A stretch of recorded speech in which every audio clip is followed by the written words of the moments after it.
Just start when you're ready. We need to, both boards need to open the public hearing. Okay. All right. Welcome, everybody, to a joint town board, planning board, public meeting. And so we both need to make, both respective boards need to make a motion to open public hearing. So, Lisa, you want to open the, make a motion, please? Sure.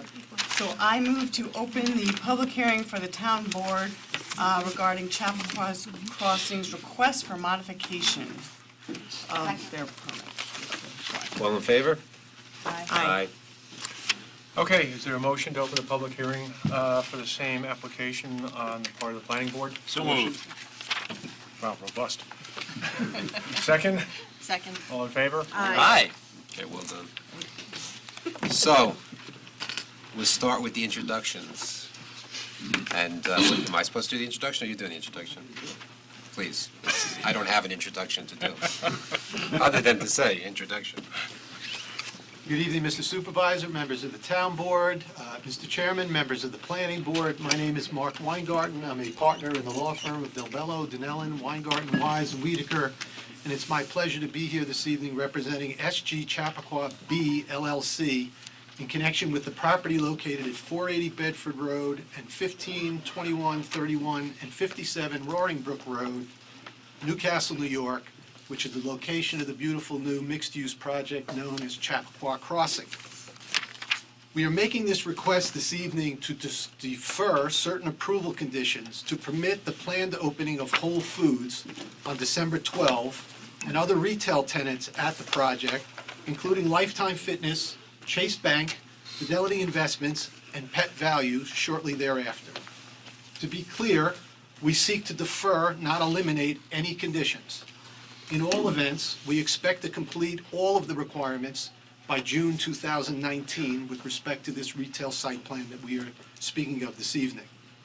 In addition, this deferral is conditioned upon the implementation of a maintenance and protection of transportation plan, which will be described to you this evening, and in our opinion, and in the opinion of our traffic engineer, protects public safety and preserves the level of service of the impacted intersections. Our local permits also require the posting of numerous bonds, which secure the obligations of these deferred conditions to make sure that they do in fact occur. Just a very brief history of just the portions that we're dealing with this evening. Back in May of 2015, the town board adopted the preliminary development concept plan. In December of 2015, the planning board approved the site plan, retail site plan, tree removal permit, steep slopes permit, and stormwater pollution prevention plan. In November of 2016, the PDCP was amended, and then in December 6th of 2016, the retail site plan was amended, and it was again amended in March 16, 2017, and then one more time in April 17th of this year, 2018. In context of all of these approvals, the appropriate seeker determinations were made and finding statements were adopted and amended where needed. The project approvals as a whole permit the development of 120,000 square feet of retail, including a grocery store, which will be a Whole Foods of 40,000 feet, together with an attached retail space of 6,750 square feet, a fitness center, which will be a Lifetime Fitness of 40,000 square feet, and 3 additional buildings of 33,250 square feet. With respect to the conditions which permitted this project, there were a series of approvals, most of which have already been completed. These include construction of a new driveway directly across from the driveway to the Horace Greeley High School, internal roadway work within the high school property, installation of a traffic signal and roadway improvements at that intersection, and the physical improvements of Roaring Brook Road, with the single exception of striping, which has been delayed because we are waiting for the relocation of a utility pole. Everything else on Roaring Brook has been completed. There are, however, a series of conditions that have not yet been completed with respect, and we're starting with just traffic. Those from the 2015 retail plan are conditions 60, 62, 63, 65, and 66. We'll give you the details on that in a moment. 2016 retail site plan condition 13, and the Fifth Amendment to Finding Statement, November 9, 2016, condition 84. So what do these traffic conditions, which are not yet completed, require? Essentially, they add up to First, a southbound right turn lane from Route 117 to Roaring Brook Road. Second, a northbound left turn lane from 117 to Roaring Brook Road. Third, the construction of a ready rock wall at that intersection, the southwest part of that intersection, and an upgrade of the existing traffic signal, utility poles, and timing modifications for that intersection. So those are the things that we are requesting be deferred. So you would, of course, ask, why are they not completed yet? We have worked diligently to complete all of the conditions. Unfortunately, we experienced certain delays beyond our control. We experienced significant delays with the state of New York in obtaining a highway work permit. Route 117 is a New York State road, and therefore New York State permitting was required. Before we obtained a permit from the New York State DOT, we were required to obtain Attorney General approval to transfer our land to the state prior to DOT approval. In other words, in context of the work that we're doing in the intersections and the widening, we had to give some of our road to the government so that it would become part of the right-of-way. New York State has a process that when you do that, the Attorney General has to do title reports and go through all of the process to make sure it's okay for the state to take the project. That, unfortunately, took many months. Later in the process, and after we had received all of our local approvals and were ready to go forward, New York State DOT, instead of issuing us a permit, decided that although they had participated in your seeker process and had been given a right to comment and to make its decisions known as to what it wanted, they decided that recent timing changes that happened after our approvals and before the construction that were instituted by Metro North at the railway crossing at the Sawmill River Parkway required certain off-site work to be created, including certain pavement for turning lanes and certain widening, which now implicated the jurisdiction of the New York City DEP. This was all beyond our control, and we now had to go sit down with the DEP to talk about 650 square feet, a very small area of pavement that they had to agree to allow us to do. And the DOT said, while it's down by the Parkway, we're not giving you your permit on 117 until this is completed. In that context, we worked with the DOT, we worked with the New York State DOT, the New York City DEP. We worked that out. We agreed to all the work that had to be done. We have bonded that work, so we are responsible for the bonding of that work, and that work will go forward. And then and only then, when we finished that, they came back to Route 117 and issued us our highway work permit.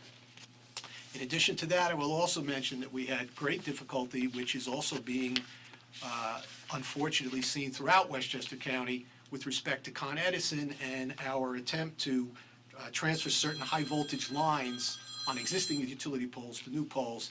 It just takes a long time. They're a difficult bureaucracy to deal with. We apologize for that. But that, too, set us back some weeks and months. With all that as background, we finally received our highway work permit last month, and all of the work has been commenced. As I mentioned earlier, we must build a ready rock wall at the southwest intersection of 117 and Roaring Brook Road in order to stabilize the hillside before we widen Route 117 to create the area for the left turn lane. Unfortunately, we are unable to complete the requisite wall prior to the closing of the asphalt plants for the winter, which in turn prevents us from the timely finishing of the left turn lanes or the widening. So in other words, we have to stabilize the hillside. To do that, we have to create the wall. In order to do that, it's going to take too long before we can get all the pavement, the work, and all the asphalt that we need, and that also has caused some weeks of delay for us. So, we met with our experts. We have commitments to Whole Foods. They've hired employees. They desperately want to open with respect to the holiday season, and we tried to put together a plan. Our experts have put together what is referred to as a maintenance and protection of transportation plan. We believe this plan preserves the safety and the existing levels of service at the impacted intersections during the interim period before all of the permanent improvements are completed. These temporary improvements include a Route 117 southbound right turn lane, and we will show you that as the interim substitute for what the permanent condition will be. A Route 117 northbound left turn lane with a queue for 3 cars with a through lane next door to, again, help with the traffic heading northbound. A no right on red southbound on Route 117 to control the traffic and allow for the left turns. And finally, the provision of and the payment for traffic control officers at times determined by the police to ensure that the plan is properly implemented. So that effectively, and you will get much more detail from our traffic expert, are the temporary improvements that are being proposed. Our traffic engineers, in putting this plan together, completed a study of the intersection with these temporary improvements in place. Maser Consultant conducted new traffic counts in September of 2018, so just a couple of months ago. Next, it factored in an additional 100,000 square feet of retail, more than we are creating. And finally, it layered in the temporary physical improvements, not counting the traffic control officers. The conclusion of the report, which you'll hear from John Collins, is that there is no change in the level of service with these temporary improvements in place with the current condition, and no change for that particular intersection. One of the reasons for this, and I want to stress that again, this is just giving you background information, that the site, when we did the traffic study, contemplated the full build-out of the site.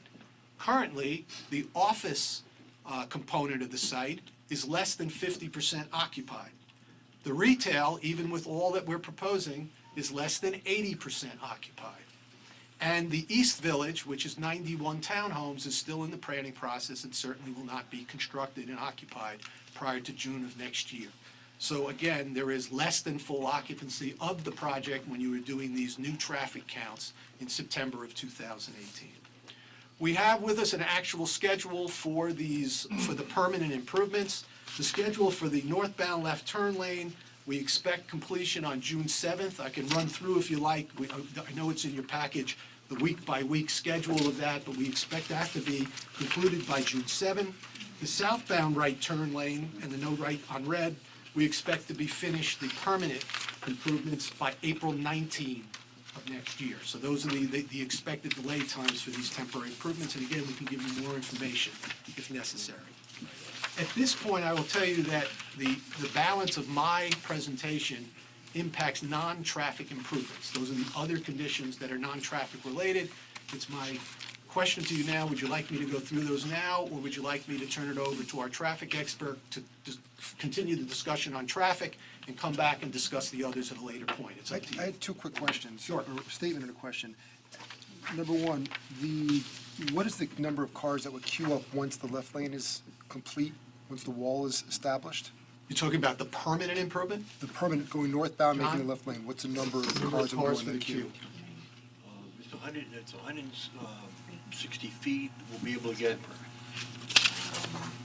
6 or 7 cars in it, depending upon. Right. We're going to have a whole traffic, this is That's what he just, asked. The temporary is 3 cars. The temporary is 3 cars, and the permanent will be 6 to 7. And you'd agree, it's fair to say that it's not so much the percentage of occupation that is relevant, it's the usage that's relevant. So it could be, and I don't know what the numbers are, 20% can make up of 70% of usage. I don't know if that's the number, so, but that's the really relevant inquiry. I would So, agree like, with you. In fact, in fairness, it really has to do with peak hours and when they're generated, when they're not. Again, he's much more the expert than I, but we believe that with this, with the traffic control officers, it will be an equal condition. It will be no worse than what is expected with the permanent condition. And what is the peak usage, and if you've studied that for what we have now with whatever the percentage is for Whole Foods, what we expect with Whole Foods? So again, it's not, I don't think, an analysis of percentage filled, it's more a usage John, percentage. you want to come up and? yeah, well. Why don't were- you answer all the So, yeah, traffic questions? your question that you asked was, should we go right into the traffic, or should we deal with the other conditions? Right. I apologize, I kind Deal of, with the others now? Yeah, and then do Okay, traffic. okay, These let's could get, be fast. let's bang out the other conditions, and then Bang- we'll oh. jump into the traffic. Fine. Nobody's going to want to come back to this other stuff anyway, it's all about the traffic. I agree, which is why I asked the question. That's fine. Could have led with it, but we had a big debate about it. In any event, we thought we'd lead with the more interesting topic. There are a number of conditions which we are seeking relief on, although I will tell you that a number of these conditions we expect to be finished by next week. We have submitted the work, it's ready for inspection, and we'll go through it, but when we gave you the status reports, as you'll see, we are being overly cautious in asking for relief on all of these in case the inspections aren't done, or there's something we need to come back and finish. But a lot of these are done, but we'll tell you what there is. There is, from the 2015 retail site plan, there's the off-site sewer work of number 41.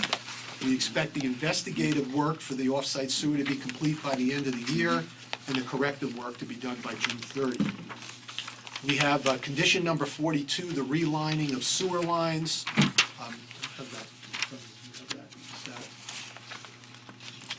Two structures, they'll be done by the end of this week. Those are in for inspection and ready to be completed. The pressure tests, condition 43, are also expected to be completed in time for December 12. And again, this is, we've finished the work, it's waiting for inspection, and if it's not done by the 12th, it will be done shortly thereafter. The maintenance bonds for the stormwaters have been submitted. All of the bonds that I'll mention have been submitted. They're in for your council's review for form.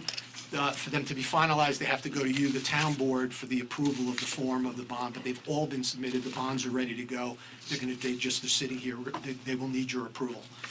Number 45 is a maintenance bond for the sanitary sewer, again, submitted for approval. Number 46, the maintenance bond for the water improvements is submitted for town board approval.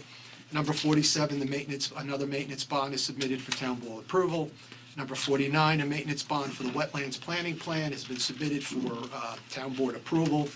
The piece of that will be delayed slightly is until it's all finished. We have as-built drawings that are the final drawings we send to say this is what it looks like at the end. They can't get completed until everything's completed. That's the one piece that waits to the end, but everything else will be in place. Number 50, the wetland mitigation plan. Unfortunately, that can't get finished now. It's been ongoing. There is some work that has to be replanted in the spring that can't be done during these months, but it's ongoing. It will be finished in the spring, and the as-built drawing will follow with that. Condition 52, you're asking for as-builts on the stormwater. That'll happen as soon as that work is finished and approved. Condition 54, we were requested to demolish the 3 nearby homes. We have done that. We were asked to put plantings in. Those are done. We're waiting for those to be inspected, and again, once they're inspected and approved, as-built drawings will be submitted. Same goes, condition 55 is similar to 54 above, just mentioned. Condition 58, the hiking trails easement. We have told the town we are willing to cooperate on the hiking trails easement, and we are working with the town. I don't think there's any impediment to coming to that conclusion. It's just doing the work. And frankly, some of it was the town deciding what they were requesting from us, so we're ready to do that. Condition 59 is related to the hiking trails, same answer. Condition 64, we need to petition for the creation of a new town sewer district. We're waiting for the work to be finished, and that's something that's ongoing that will be done with the town. So that's everything from the 2015 retail site plan. Mark, 60, 62 have been completed, 63 have been completed? Have those in front of you? They're not on my list, they should be. Which one's wrong? I'm sorry, 60 is the directional signage for, I left that out, 60 is the Right, directional that's signage. awesome. That's what we It's part talked of the about that. traffic Right. improvement, that's correct. And what's the other? South end. The south, end. Those two are, I covered under the traffic, Right. I covered under the traffic improvements. It's a little confusing there. Okay. That's not how we separated in our letter to you. With regard to the 2016 retail site plan approval, 17A requires a bond for tree removal, same thing. 17B requires a bond for stormwater work along Mr. Lewis's property. Again, that's ready. 17C, the landscaping payment for the neighbor's property, that's all in place. All of those things are ready and are not impediments to the request for the temporary certificate of occupancy. The 2018 retail site plan approval, the as-built for the topo, again, you have to finish the work before you put in the as-built drawings. And finally, the certificates of compliance, which says that we've finished all the work. The engineer can't do that until the work is all finished. So these things are just drawings and work that have to finish the completed physical work. So again, I would suggest that most of the work that's non-traffic related, all of that is in place, and it really is why we focus on the traffic. But if there are any questions about that, I'm happy to do it. At that point, my presentation is finished, and I'll be turning it over to our traffic engineer to go through the traffic. Any questions from the public on non-traffic traffic-related issues. I have a question. Can you come up to the mic, Oh, please? sure. Thank you. And please state your name for the record. Sure. My name is Margaret Gillerin, and my question is, have they completed, is this their idea of completing the landscaping? Is that what you said? We are, yes, we are completing Can you as per speak the... up to the mic, please? I'm sorry. David Walsh, Summit Development.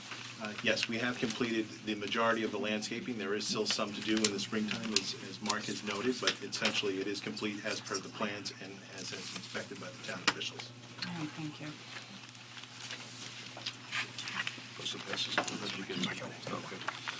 All right, okay. Hi, there's supposed to be Your name, please? sorry about that, Donna White. Thank you. There's supposed to be some type of a sidewalk or a dust sidewalk connecting Cowden Lane, and I'm not sure of when that is gonna be completed and if that is included in the things that are being put over to June. Yes, that's going to be completed under the MPT plan that John will be going over, but yes, that's... So in the spring? I think we are putting the dust sidewalk in by next week, correct? From Cowden Lane over to... Are you talking Cowden Lane? Is it We're Cowden talking Lane or on is it... 117. Yes, Cowden Lane is on 117. Yeah, no, but I'm not sure if it's from Cowden Lane. I know that we have a dust sidewalk that goes from the bus stop to the entrance of Chappaqua Crossing. I don't have the plan, maybe John, do you know if there's a dust from Cowden Lane to Chappaqua Crossing? I don't recall that. I'm not sure of that one. We're gonna do one from Warrenbrook Road to the main network. Correct. That's gonna be in place. I have to check on that. We'll have to check on that. There was one for Cowden Lane. We discussed this recently, a few months ago. We had met with you guys at Chappaqua Crossing when, a few years back, and it was discussed also, so every so often I've been following up on it, so I wanted to know kind of where it was. That was take a definitely closer supposed to be look at done. Yeah, it's not, I'm not saying we're not doing it, I'm just saying that I wasn't on my radar screen for tonight, but certainly we can look into that and get you the answer on that. Thank you. Okay, thank you. Okay. So let's, Okay, so I'm going to now turn it over to John Collins, a Mazur consultant, to take you through the MPT plan and whatever other traffic issues, related traffic issues.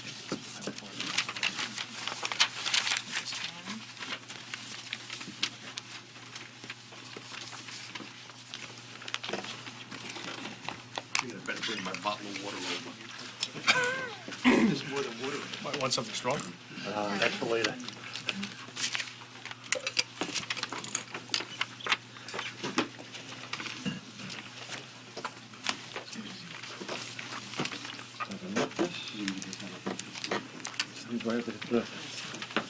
No, I think you just touch the computer. She'll wake up to you too. If not, Space bar. you gotta hit the power button. It's not touch screen. Here, I'll just- You need me to help you? Yeah, I'll see the screen. Hit the power button on the TV. Oh, there it is. there it goes. Just hit that tab, EOC. Use your mouse to hit the EOC icon. There you go.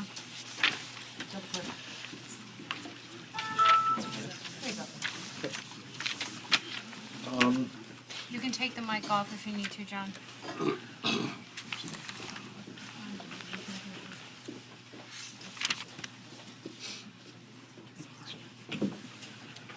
Can everybody hear me? Yep. I'm going to give a review. This information has been submitted to the boards, and it reflects the permitted plans that were part of the roadway work within the town jurisdiction as well as the roadway work within the New York State DOT jurisdiction. The plan you see on the screen right now is basically the one reflecting the town jurisdiction, which is Brook Road.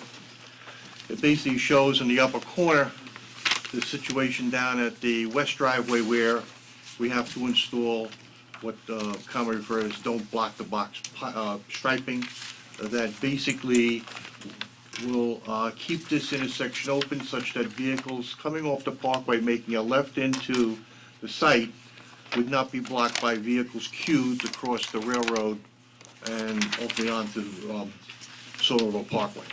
This was discussed at length during the process.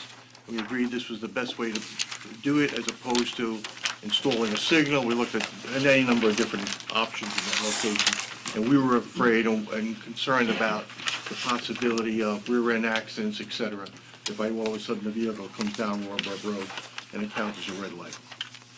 As I work my way towards Route 117, these are the improvements that were called for at the access drive. That'll be primarily a retail access drive serving Whole Foods and the other retail establishments. Just for everyone looking at, that's Roaring Brook Road. That's on the Roaring Brook bottom. Road. Is there a way we can make that larger, so we don't see the legend, but maybe we can see the roadway a little larger? The box on the right.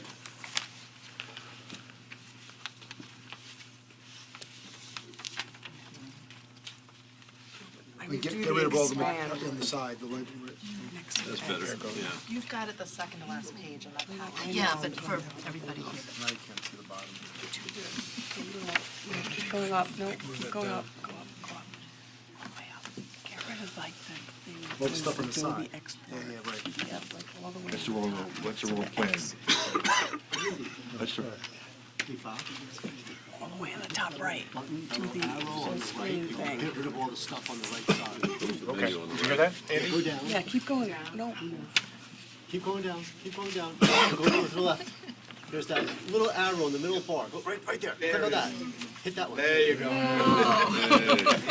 What a team. So hit. Go straight up, you got the zoom right up. I have to go over one drive. Scroll down. I get a candy. I get a candy for that. I think he deserves 2 candies for that. Okay. There was a varsity audio visual team.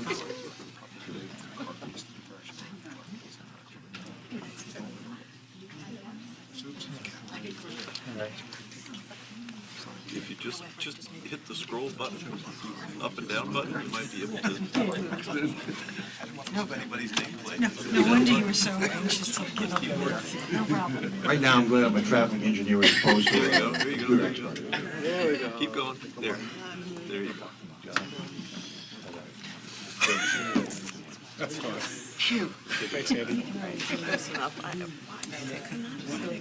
Thank you, Andy.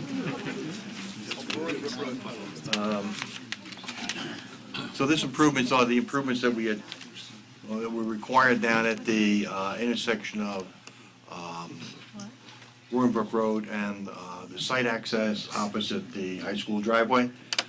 As Mark indicated before, that these improvements are in. It's my understanding that schedule-wise, that pole should be removed by Friday, the existing utility pole that's in Roaring Brook Road. And the striping at this intersection, as well as the striping of Don't Block the Box, will be done over the weekend. That is what I'm being told. John, what's the status of the light? The light right now is on flash. We're going to go through some other slides later on that we recommended a certain timing to your consultant.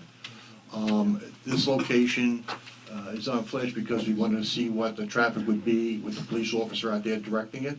The timings are set based upon what the analysis indicates, and they have to be put into the controller, and then ultimately refined depending upon the actual volumes that do materialize, both as far as the high school driveway is concerned, as well as the traffic on coming in and out of the retail driveway. But the light is powered, okay? That also the fact that there is a crosswalk at this location coming from school side to the site side for the pedestrian traffic coming across Roaring Brook Road. Is the crosswalk in at this point? The crosswalk will be painted this weekend as part of Along the with other striping. stuff? Okay. Yep. Okay.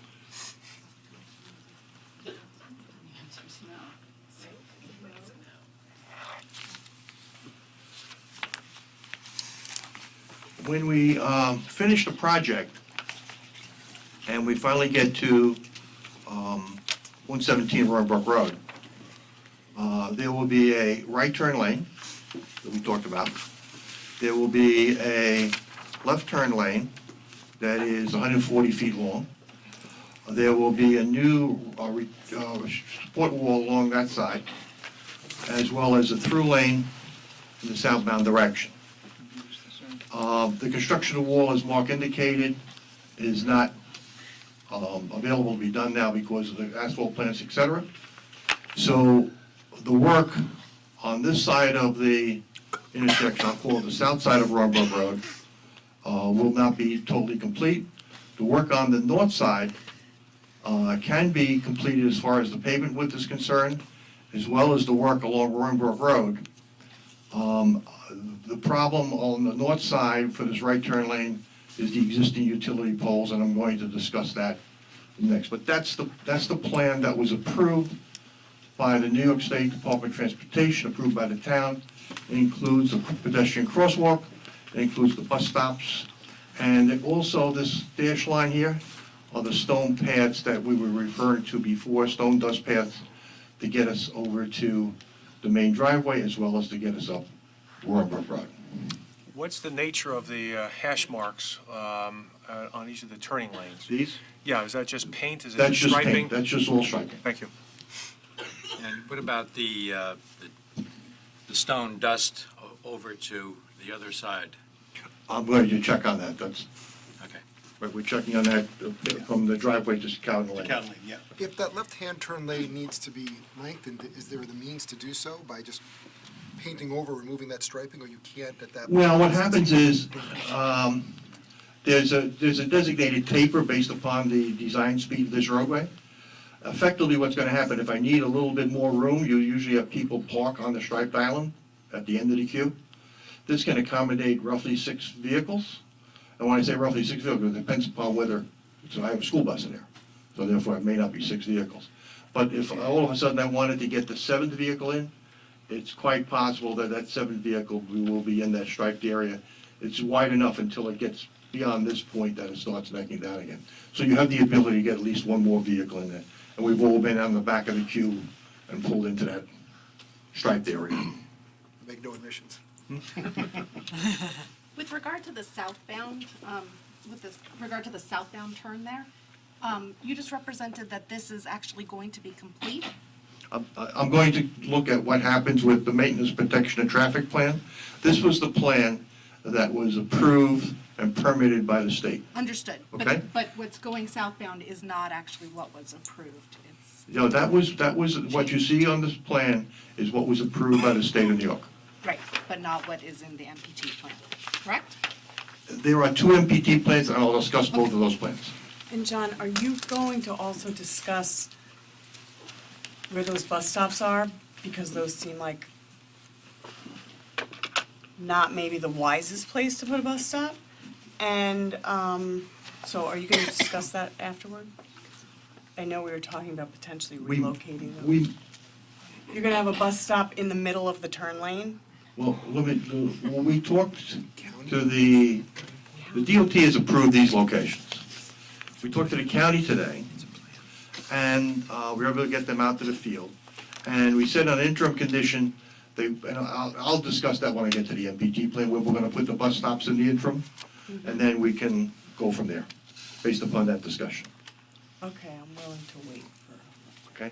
It's only until I hit the button and move to the next slide, then we're gonna be there. okay. Do the steps we're taking in the interim plan ultimately reconcile with what's been approved by the state?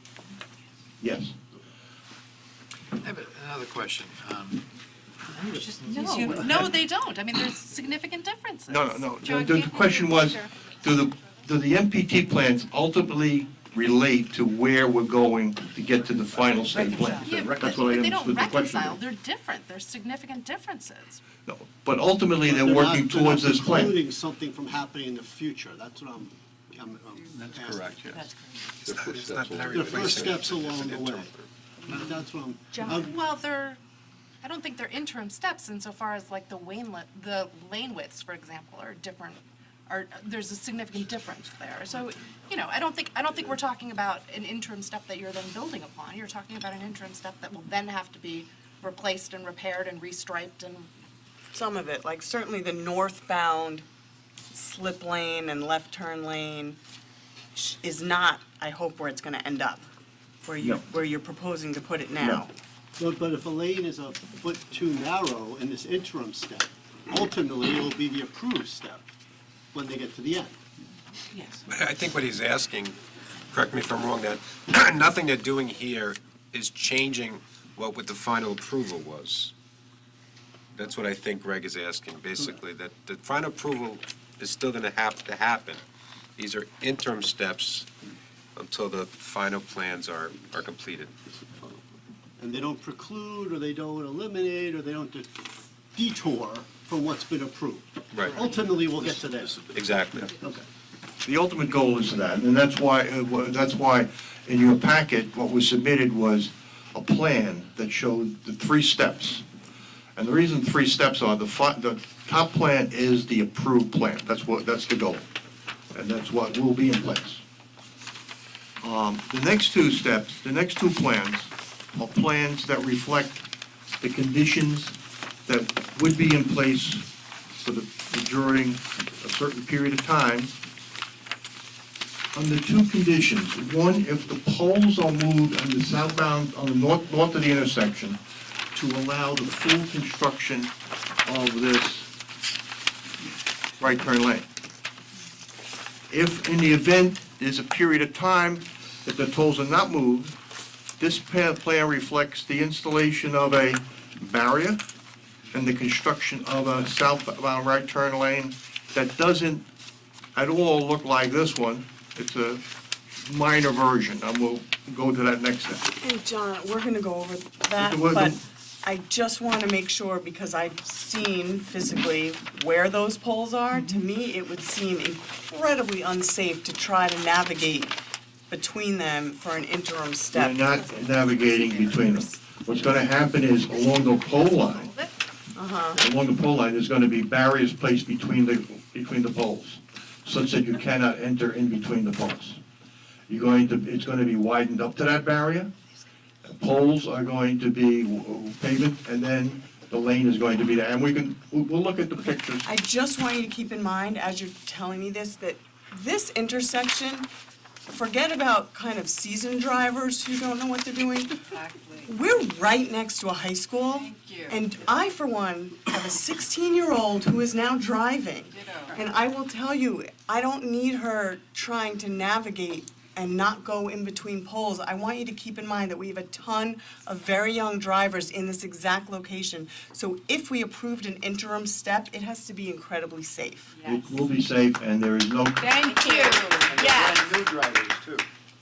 and we are not pushing people between poles. Okay. John? So if, Go if the poles are not removed, how wide does that turning lane, that right-hand turn lane, become with the poles there versus how wide that turn lane would be in the approved plan? Andy, can you expand that for me? You have 5 minutes. We'll give you candy. Just for the right answers.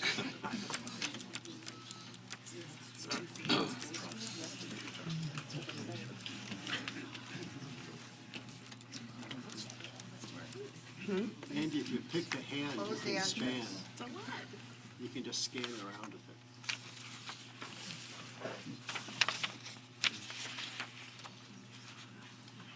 And while You Andy's, go down to the bar at the bottom, can, yeah. while he's doing this, Don, I don't remember who said it, if you said it or if you said it. Somewhere it was talked about there's gonna be a no right on red sign. Where is that? In front of the slip lane, or is it coming off of Roaring Brook Road onto 117? I just couldn't picture where that was. Southbound No, it's 117, So in making a the, right turn onto Roaringbrook Road. so the right turn lane that's there is gonna be no right on red. Yep. Is that just a But then it's temporary gonna measure? back up all the traffic, what's the point? Only for temporary. Only Until during the- June. Oh, that's a long time if you live there. That doesn't make any sense to me, then why are you even putting in a right turn lane? If no one can turn on red, you're backing everyone up anyway. Well, let's go through the plan, then we can talk about whether or not. Okay, Okay? yes. This dimension is right here, there are 10, 10, and 10, 30 feet of pavement. So you'll have 3 lanes, 3 lanes, very narrow, 10-foot lanes. 10-foot lanes, go through a construction zone, which is very common. But you have trucks going up and down that Understood. corridor too. Understood. Yeah, with children driving. Right now, there are 11-foot Walking. lanes. No, they're narrow as it is, but, then you're losing a foot on them. John, can you help me on this? I'm looking at your plan. So it looks like, I'm trying to get caught up, so I'm up with you here. There's one plan, it looks like it's 11, 10, 12, right? I don't know if that's the MPT, that's the approved. Then one of the interim with the poles relocated, looks like, my eyes are failing me, that's really small. Impressive. Is it 10, 10, 10? Is that the 10, 10, 10? That's 10, without the poles 10, 10, relocated. 10. Right, and 13. then until poles are With the removed, poles relocated, the 10, 10, 10 also, but you have a slip. I got slip an barricade? island in between. Okay. Boy, that's small. And you can go to the next one down. Notice that on the south side, we have, again, the same widths, and we have a wider lane here to allow us to go south, and a lane north of 2 10-foot lanes. How wide is a school bus? Less than 8 feet, 8 feet. It's not, it's the turning radius of the school. No, I just wanted to know how wide. I just want to point out that in this interim plan, the lane that goes straight southbound here, oops, it appears to go head-on into the left-hand turn lane in the interim plan. Not in the final drawing, not in the approved drawing.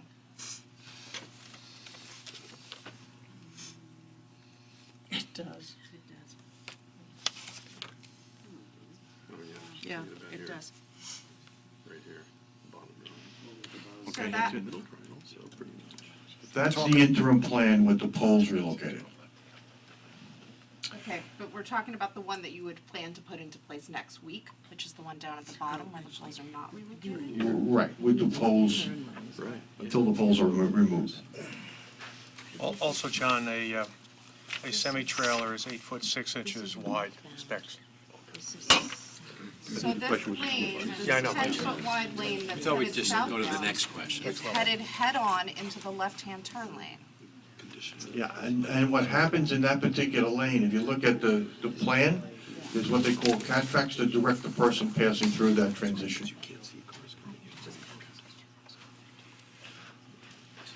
And when you ran your analysis to figure out what the grade of this intersection would be as a result of the changes that were being made, and when you made the determination that there would be no negative impact, in fact, there would only be positive impacts to traffic as a result of these changes, were you taking into account the reduced width of these lanes and the fact that this southbound lane was going to go head-on into a left-hand turning lane? Well, the analysis we did is, the fact is, yes, it does take into account the width of the lanes. Secondly, it takes into account the width of the existing lanes when I compare it to existing conditions, which is what we did. We took the width of the existing lanes that exist up on Brook Road today, and we compared it to that level, and basically, as I said before, they're 11-foot lanes now. They're gonna be at least that in the future, and the left turn lane, but in the interim, they're gonna be 10-foot lanes. That's what I said. So the answer is yes, the analysis took into account the fact that we did have the lane widths that were either today's width or the future width. In your, may I follow up on that? In your training experience with the DMV, pardon me, the DOT approve as a final resolution, a lane going into another lane, such as this southbound going directly towards the turning lane? Would they say- For a maintenance and protection of traffic, yes. No, for final design, no. and For the maintenance and reason protection being- of traffic, yes. Because what happens is you're going through a construction zone, and the DOT would prefer to have more lanes available, even though it's passing through slowly, than having a complete lane shut down. That's a maintenance and protection of traffic.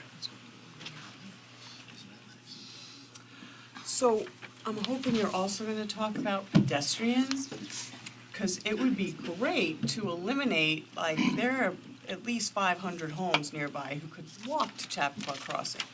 but I see a crosswalk there that's going from a northbound straight traffic lane into Chappaqua, across Roaring Brook Road. They're walking into a fence. Like, there's nowhere for any pedestrian to actually walk over there. Because the current grassy area, you're now using as a northbound lane. So there's actually no place for any person to stand or walk. And we have a lot of kids who walk to a high school. And we also have potentially a lot of adults who arguably, if we opened Lifetime Fitness or Whole Foods, might actually want to walk to the gym instead of getting in a car and causing more traffic. But there's actually no safe place for them to walk in this plan, which concerns me. Let's go, Andy, We gotta you talk take me about back the to bus the stop. original plan. Oh, look, let me point out one thing. The pinch point regarding, we've had this initial discussion, is that location. That's the pinch point. That's the pinch point between the existing edge of pavement and the property line. Property line indicating the right-of-way. If I go back to the approved plan, I have that same pinch point.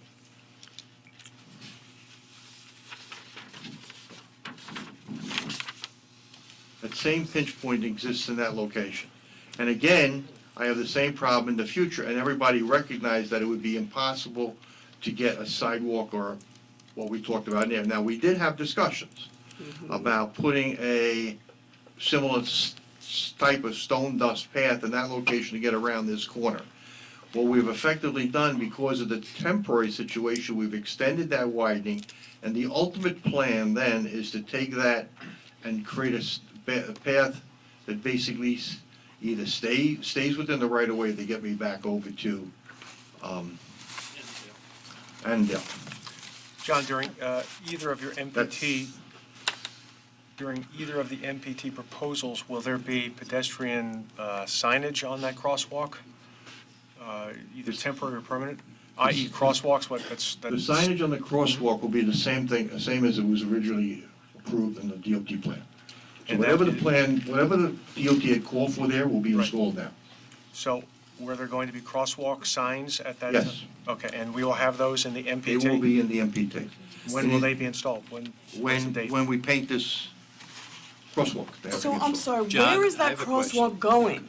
I can't, is it going into Scott My Rose's house. backyard? Because She has a gate, though, but it's going across the street into a fence. There's no room. Where is the Bus person stop. walking? It's going to the bus stop. It was intended to go to the bus stop. So that's a smart place for a bus stop. that's where it is. Well, that's where it is. I mean, right now, it's So here. that's gonna block northbound traffic But too. there's 2 buses an hour. I mean, that's what we're talking about. And I can either block it here, or I can block it here. I Even mean, so, okay, even so, let's just suspend reality and say that's a good spot for that to be. So people are gonna get off that bus, Right. they're gonna be standing in the middle of traffic. No, they're gonna be standing on a pad right there. That's where the bus stop is. That's the pad. But as they We're walk... gonna walk to we have room to walk. This is a pad. This is a pad area right here. And where are Okay, they but- walking to? But you've got They're a lot... walking to the crosswalk. They're only going across the crosswalk? They can only go one way. Well, what happens is they get to the crosswalk, then they walk across, and they either go This is the this direction, or they go that direction. John, let me just ask a question.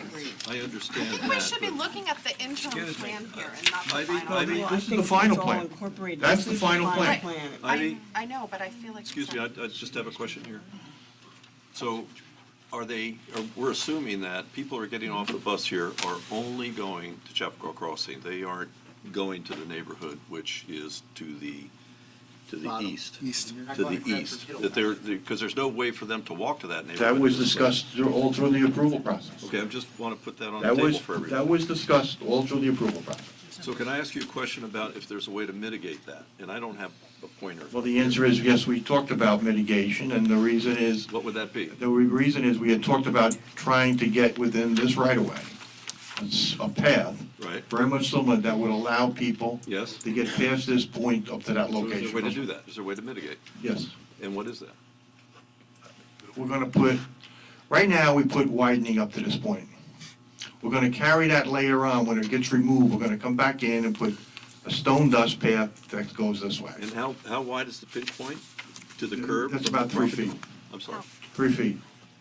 3 feet? Yep. So On what if, 117? what if we had a guide rail there? With So you had trucks the- and buses. You had the dust lane, the walkway behind a guide rail, so that people had some protection as they were walking in this tiny But I- 3-foot corridor Right. with 40, 45 Right, but the mile an fact hour is that traffic going by. But the problem is, we had discussed that initially, and there's no way you can have a curbing, a 1-foot offset for the guide rail, and then a path. I mean, you can have a 2-foot path, but that's it. I'd rather have a 3-foot all the way around, at least 3 feet, and then once I break past this point, But a 3-foot that's unprotected from the passing it's traffic. unprotected today. Yeah, But the idea is we're going to encourage, we want to encourage more It's pedestrian unprotected traffic today, now. and that was all discussed as part of the approval. You're right, it was all discussed. But this isn't built yet, and it's not written in stone yet. And It's so permitted by DOT right now. It's permanent by what? DOT. Okay, but this is their approved plan, it doesn't mean that they couldn't approve another plan. Let me just ask you a question. Or an approved plan. The zebra striping, which separates the left-hand, not the left-hand, the through lane southbound and the through lane northbound, seems to be excessive. Is there a way to take some of that striping out? Oops, that's helpful. That answers your There Apparently you question. go, it's gone. Just did. To take some of that striping out and reconfigure the curve in there in order to give yourself some more space at that pinch point. The width of that striping is set because of this lane. So basically, that's what is called a shadow lane. And then the minute it gets to this point, I start tapering it back.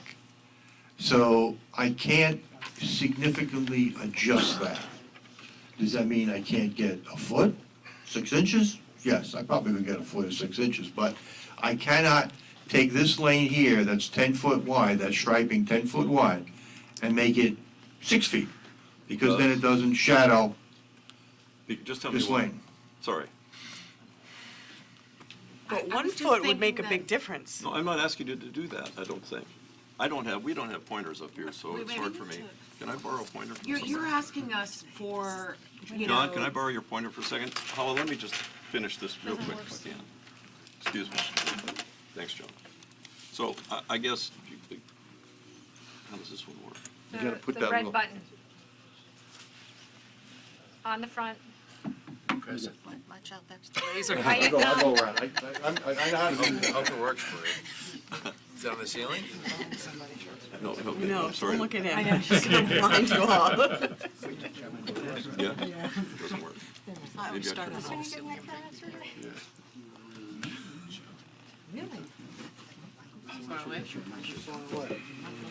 Yeah, he's probably too far away. Can we get some? We don't have pointers that work on the screen. Oh, That's the only one that does. this is the only one that does. John owns it. No, we own it. Oh, I gave it to him. Ah, to use. it works, There thank we you. go. So let me just be real quick about this, just to be sure about this.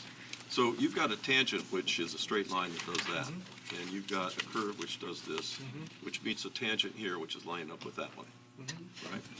So you're suggesting that because that this tangent is an extension and it meets this curve right at this point? So you're telling me that there isn't a way to adjust this zebra striping in order to change the point where these two meet in order to give you more room here? In other words, drive this curve a little bit deeper. The answer is yes, you probably maybe get 6 inches a foot, that's it. Okay. What size is the path now, John? No Or is path. there not a path? There's no path. There's no path right now. But if you get a foot, then you can put in a guide rail, Exactly. Bless you. Bless you. right? I mean, We'll look at doing it, but that's the final plan, so I'd have to adjust the plan, go back to DOT. But the whole, goal, did I miss that, lose it? No, there it is, I got it back. The whole goal is to try to get past that pinch point. Because once I get past the pinch point, it's basically flat. But that pinch point existed 6 months ago. Right. So it's Yeah, not but we have obstacle. Chapel. Okay. The pinch point That's the property line that's owned It's by a pri- it's private citizen. I can't go past it. That's the limit of the right-of-way line. So unless somebody wanted to buy a piece, from the Or somebody homeowner, wanted to donate it. whatever. Except that, Can I just suggest that we, given the time, we focus on the interim plan, Yes. and not the approved plan, not what's being approved by DOT? we can look at that. We can look at that later, but I think. Except that if we have real safety concerns, and we're all here, I think we have a lot of residents here who may want to address things. I have concerns, other people have concerns that it's not getting better on an interim plan, so it's all interrelated anyway. In fact, I would argue it's significantly worse on an interim plan. So I think it's all interrelated, and while I agree we need to focus on that, if we have real concerns about safety, I think this is the time to discuss them. And Nick, this is on the interim plan. This condition is on the interim plan, even though that's not the drawing that's up here. We go into the interim plan? Well, I think, even though we're debating this issue, whether we should go on, I think we have a resolution.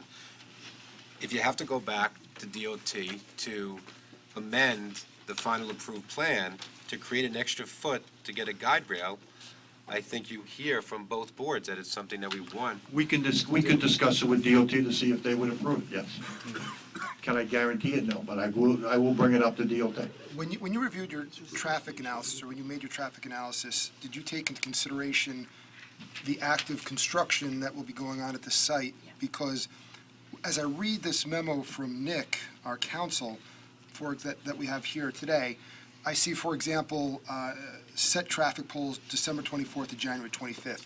I conservatively, trying to overlap some of the dates, gave us 181 days, assuming that, and I think it's very conservative, 181 days of active work, start from now roughly until June 7th.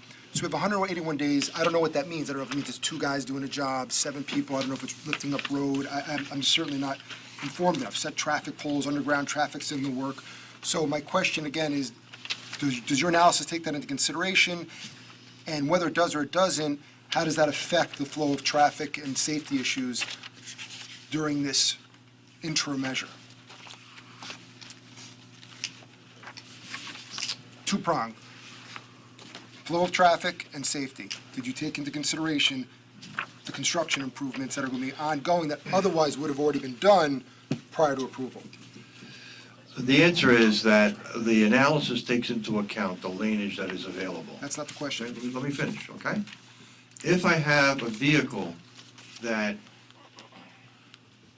blocks this entire lane because there's excavation for the wall, that section of roadway is down to 2 lanes. Therefore, the left turn lane will most likely be utilized during that construction sequence as a southbound through lane. Therefore, that laneage would not exist. As you see, let me finish. That laneage would not exist at that particular time. However, that laneage will be better than my construction today, because when I go to the temporary plan, Andy, let's go to the temporary plan. I know, I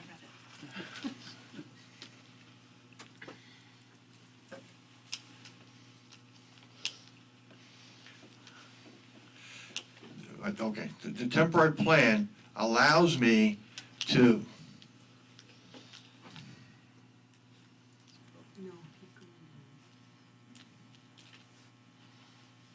Let's even work with the better scenario. Let's assume we have poles removed. okay, just stop right there, okay? What this does, this allows me, when I'm having construction in that area now, since I've widened this roadway, it allows me to utilize that lane as a through lane that I couldn't have today, because that widening has not taken place. If I was doing the construction today, as you've experienced, 1 lane gets shut down. So is it your assertion that these traffic improvements and this construction will have no impact on your analysis when they're actively going on during this? I mean, I can't say that. I mean, if somebody comes out and shuts down 2 lanes here, it's gonna affect my analysis. But at that particular time, there has to be some kind of a control out there to direct traffic. I can't say that. It depends upon what's happening. That's like saying, what happens if I have a jackknife tractor trailer? It affects the analysis. What does underground traffic signal work require? So January 21st to February 1st is weather permitting, 10 days we're going to have underground traffic signal work. Where does that happen? How does that impact the streetscape? That's just one example. What happens is, the fact is that you're gonna have, when you put a new signal in, you're going to, let's say I put a pole here. It's not the exact location, but let's say I put a pole there. I'm gonna have to put a truck out there to auger a hole in order for me to put the foundation in. I have to pour the foundation. Once that occurs, whereas I bore the hole, I put the steel reinforcing in to a certain depth, I pour concrete, I do nothing with that for another 30 days while that concrete is curing. When the concrete is cured, I come out with a truck, I lift the pole in place, and the bolts have already been set in the concrete, I bolt it. That's setting traffic poles. I'm talking about underground traffic signal work. Is When that? I say underground traffic signal work would mean that I would cut a loop. Let's say I'm cutting a loop in Brook Road. I cut a loop, and I have to get that back to the controller. If the controller is in this cabinet, I have to put underground conduit, which is normally a 2-inch conduit, over to this location, and I install it. And how long is the road exposed? That probably takes a couple of days. John, I'm sorry, just so that everybody understands, when you say cut a loop, you mean cut a trench, is that right? No, Okay, cut a what do you loop. mean, cut a loop? What's that mean?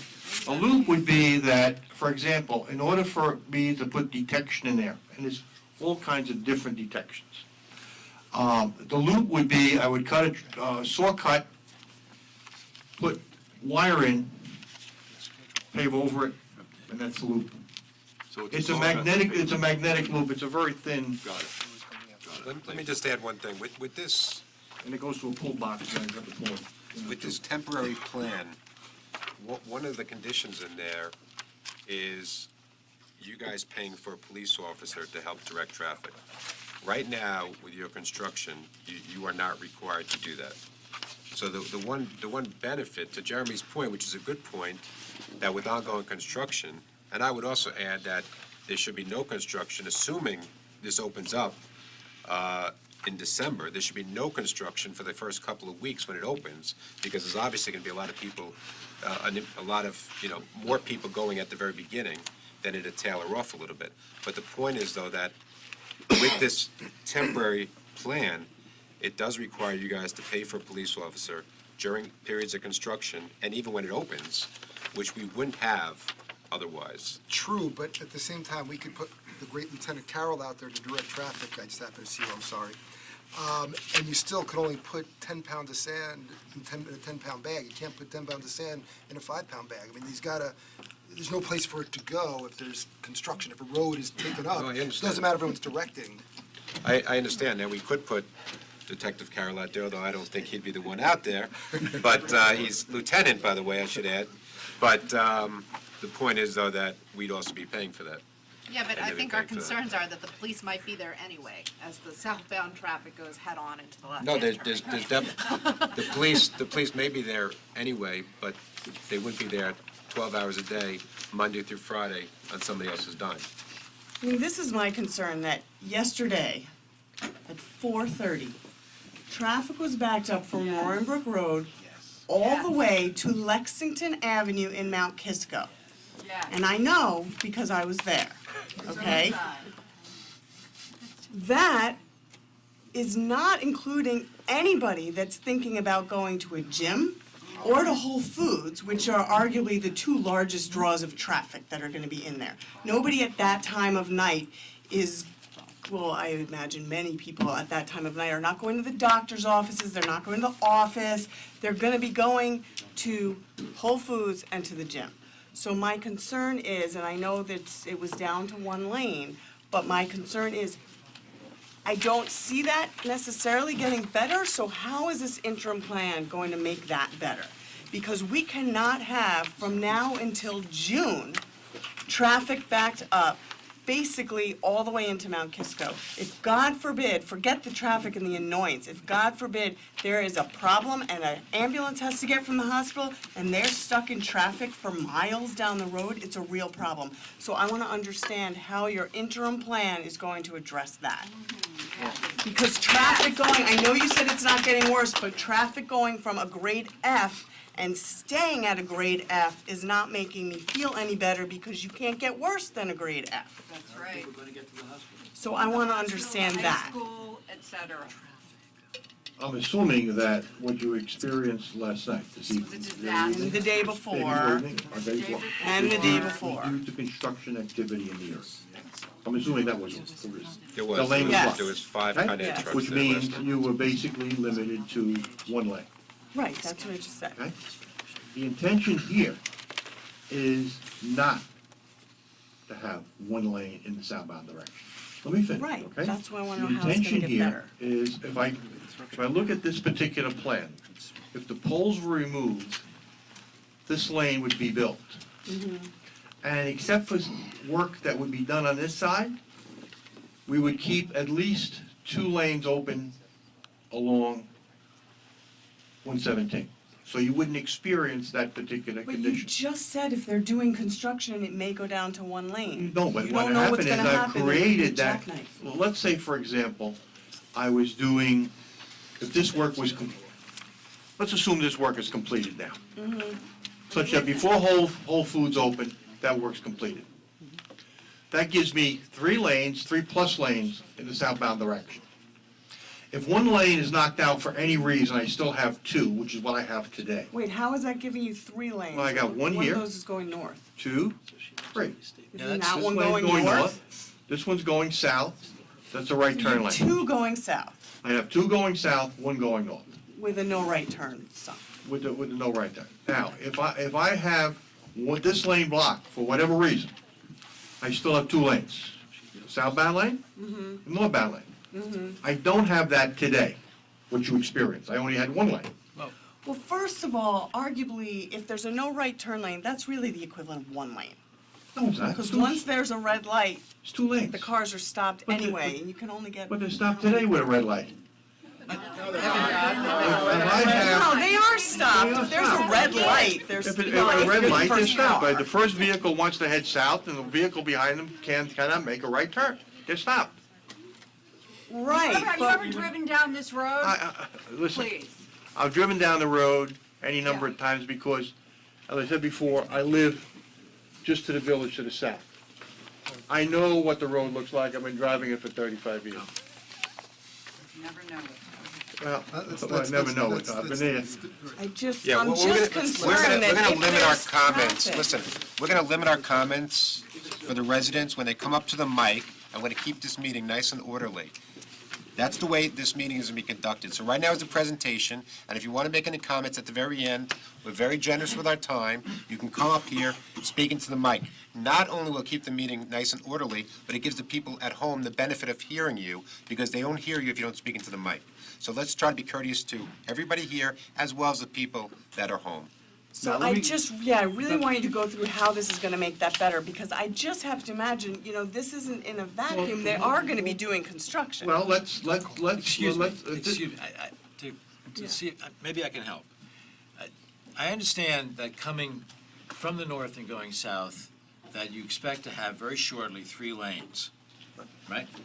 However, I don't understand how you can say that you're gonna have 3 lanes once you get to the intersection and continue south, because the wall hasn't been built yet and won't be for months. I didn't, never said I had 3 lanes heading south. I said I had 1 lane heading south, 1 lane turning right. I have what they show on the plan. That's, okay, It's a fine. right turn lane That's and fine. 1 lane going You could- south. That's fine, but the problem with backups is that people that want to get past Roaring Brook can't if there's construction to the left of this drawing, because it gets reduced to 1 lane. And how long is that condition going to continue? Because I think that's part of the problem as to why, Lisa, you're thinking, well, gee, it's not an improvement, Right. in the interim, even. Well, I think also when you say 1 lane, you're talking about total for the whole road where traffic is alternating between north and south. That's where I think some of this, you're talking about, that's the difference between 3 and 1. There are times right now they're talking about 1 lane for that whole road when they're doing construction. For example, when they were putting the gas main in, that was down to 1 lane. Yeah, today, it was down to for the one whole lane. road. Today, it was down to Yesterday, one- it was down to Yesterday, it one was lane. down to one lane. It So was down to one lane. We're not talking about April 12th southerly is the direction. date We're when the talking about. retaining wall would be built? Weather permitting. I don't recall the exact construction schedule. So, I actually have a question about how you came up with the. Okay, finish this, and then I can answer any other.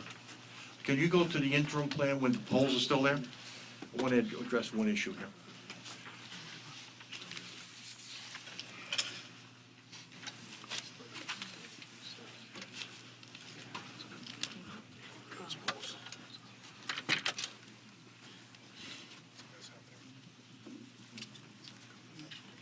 We talked earlier about the fact is if the poles weren't removed, what would happen? And I'm concerned, create the lane, I'm also concerned about, I do not want to have construction activity on the north side of the intersection that affects that right turn or the ability to make the right turn. What we've done here and what we plan to do is the fact is that I said between the poles there would be barrier such that no one's cutting through, et cetera, et cetera, et cetera. Which would mean that utility work would still have to commence in order to get the poles out, and there would have to be additional pavement placed in here at some time. All of that work would be done on the site side of that barrier, because I don't want to have that construction activity within 117. So the barrier on that temporary condition, recognizing the fact that poles are there, they have to be removed, et cetera, would be from the south side, so I don't have that lane blocked in that particular time frame. So we thought about what happens with the poles there, we thought about what happens without the poles there, and the intention is to make the north side as secure as possible during that particular period of time. Secure meaning I have the ability to handle traffic more freely so I don't get the backup. And my construction activity is limited to the south side. John, maybe you addressed this already and I missed it, but what is the time frame to remove those poles on 117 to get those poles out of there?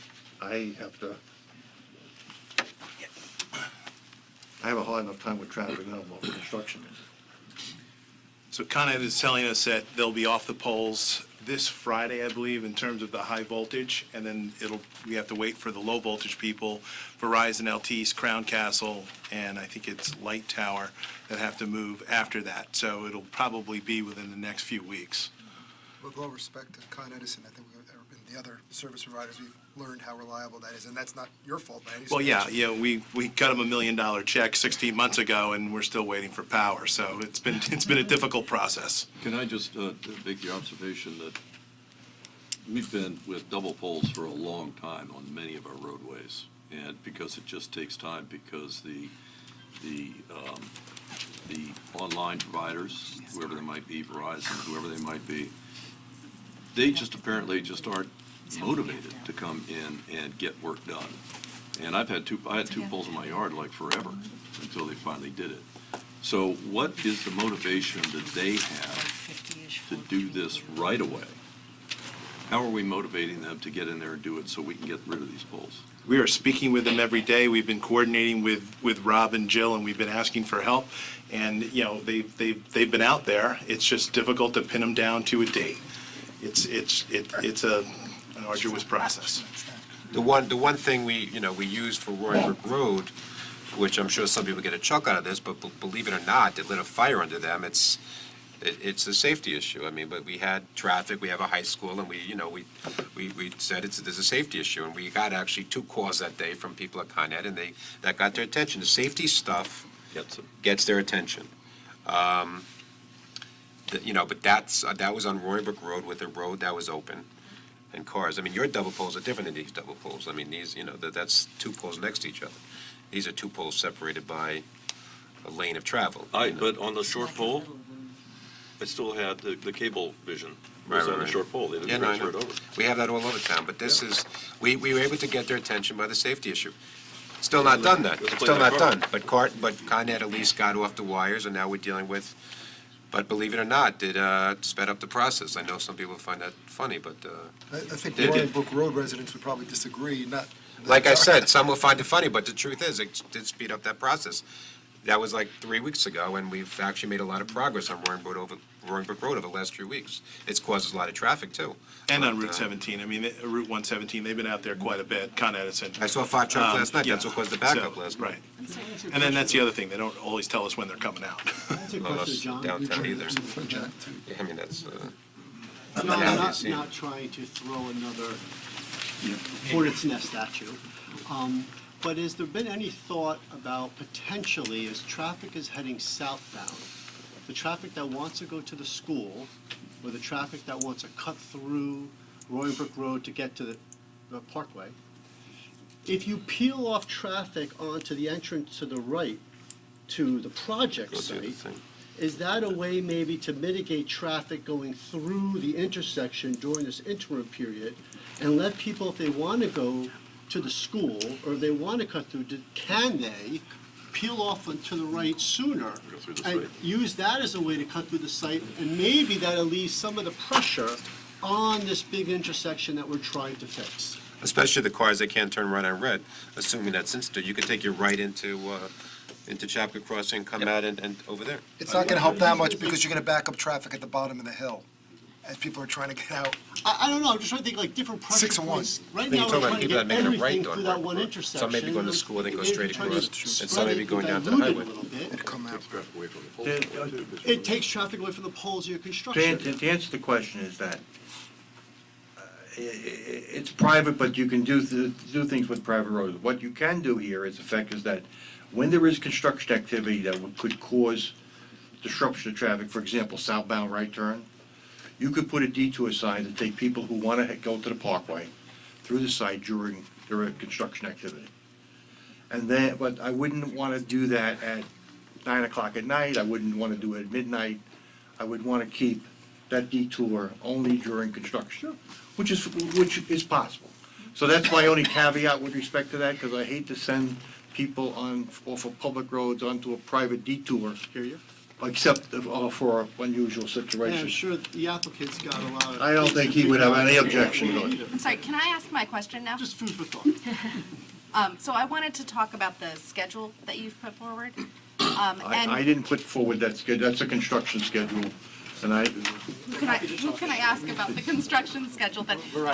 They- So my question is that you're before us tonight asking us to relieve you of conditions that would allow you to be granted a temporary certificate of occupancy, which under our town code is valid for 90 days with the opportunity to extend for another 90 days.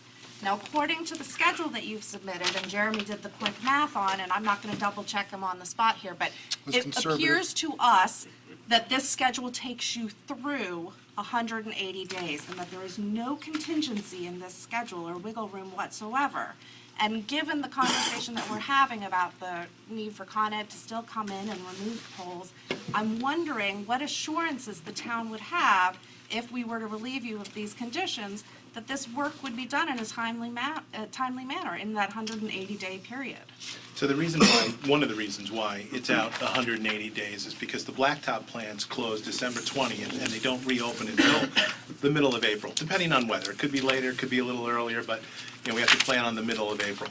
So that's really the driving force in terms of how the schedule will be ultimately completed. I don't think it's a blame issue. The question is, what's our But assurances that's what's to get? pushing it out, is what I'm saying. That's what's making it to 181 days. Let me Let just, me answer on the assurances for a second.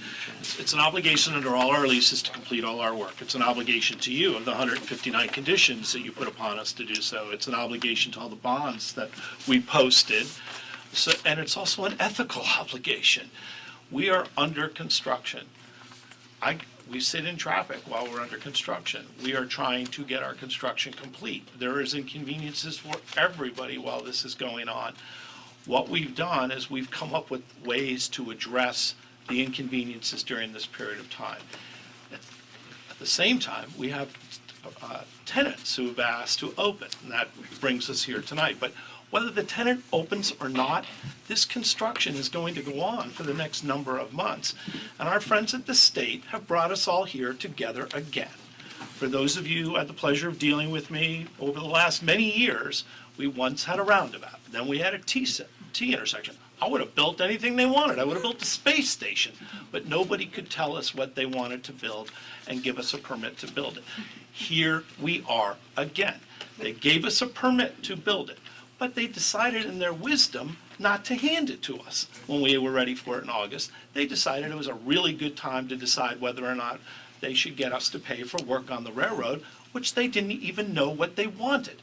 And that is why this permit was ultimately issued as a result of a tremendous amount of hard work by this town and ourselves, and us putting up $600,000 in escrow that we had no obligation to do. We did that to try to get to a place where we could finish this job, stop inconveniencing our neighbors, complete a project that we began the approval process in 2003. We are under construction. All of us have come together to work to try to get it finished. We don't control Con Ed. I don't think anybody controls Con Ed. We don't control DOT. Only thing we control is what we collectively can figure out together. And we're trying But to one do of the it. things that you're asking for, in the original plan, what was going to end up happening is the certificate of occupancy and the completion of work were going to go hand in hand together. And that what would end up happening is the work would be completed, and then the traffic would come. The traffic's So- there today. Then, no. Different levels. Different levels of traffic. Then the traffic would come. What you're asking for is to say, hey, we're not done. Not our fault, not for lack of trying. It's, outside circumstances. But now you're asking us, and everyone who lives in this area, to basically say, let's open one of the biggest draws to this roadway in the middle of a construction zone. And you've come up with a mitigation plan. But that is it, and you're saying it's an inconvenience to everyone. Well, actually, the concern is it's a danger. It's an actual danger.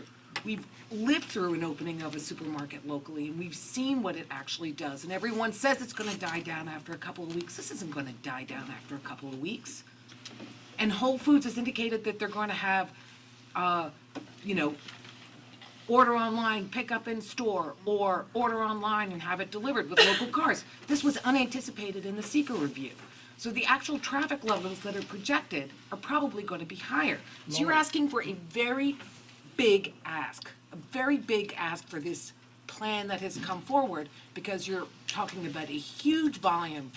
I don't know whether it's 400 trips a day, I don't know whether it's 900 trips a day, it may be 1,200 trips a day it's opening, on roads under construction with a mitigation plan that's going to last through June. This is like a very, very, very big ask. The entire project has been a large ask. And we've worked together for 15 years to work our But way. it's a big ask, because before it was a big ask, but what you were doing is you were completing work and then driving traffic. All we're trying to do is finish what we were obligated to do. And the question that was asked that brought me up here is, how do we know you'll finish? What obligation do you have to finish? And what I'm telling you is the same thing I've said for the last 15 years. I've been standing here honoring my promises. We have made adjustments when we've had to. We have had lots of challenges together, some by my fault, some by yours, and most by outside agencies that none of us control. And we have tried to come up with a solution and a remedy that would work best for everyone. And here we are again. We are about to finish this construction. We're going to work all through the winter. We're going to beat all those dates that are on there, but our lawyers won't let us give you other dates. We're going to beat all of those dates, just like we went and hired a brand-new road contractor to come in to get these temporary lanes in, because the on-site guy couldn't keep up with that schedule. We're going to do our best, and it's going to improve, but there will be inconveniences. But Or we will. dangers. Pardon me? Or danger. Or dangers. Does the schedule that you put forward here, does this change if you're not granted the temporary certificate of occupancy? No. No, So no. the dates are the dates. The guy's working, if you will, around the clock, hypothetically, and all the things that we're doing, we've been doing in an effort to try to get as much done by this date. But nothing changes. We don't control the paving plant. We kind of were in the business of not controlling anyone.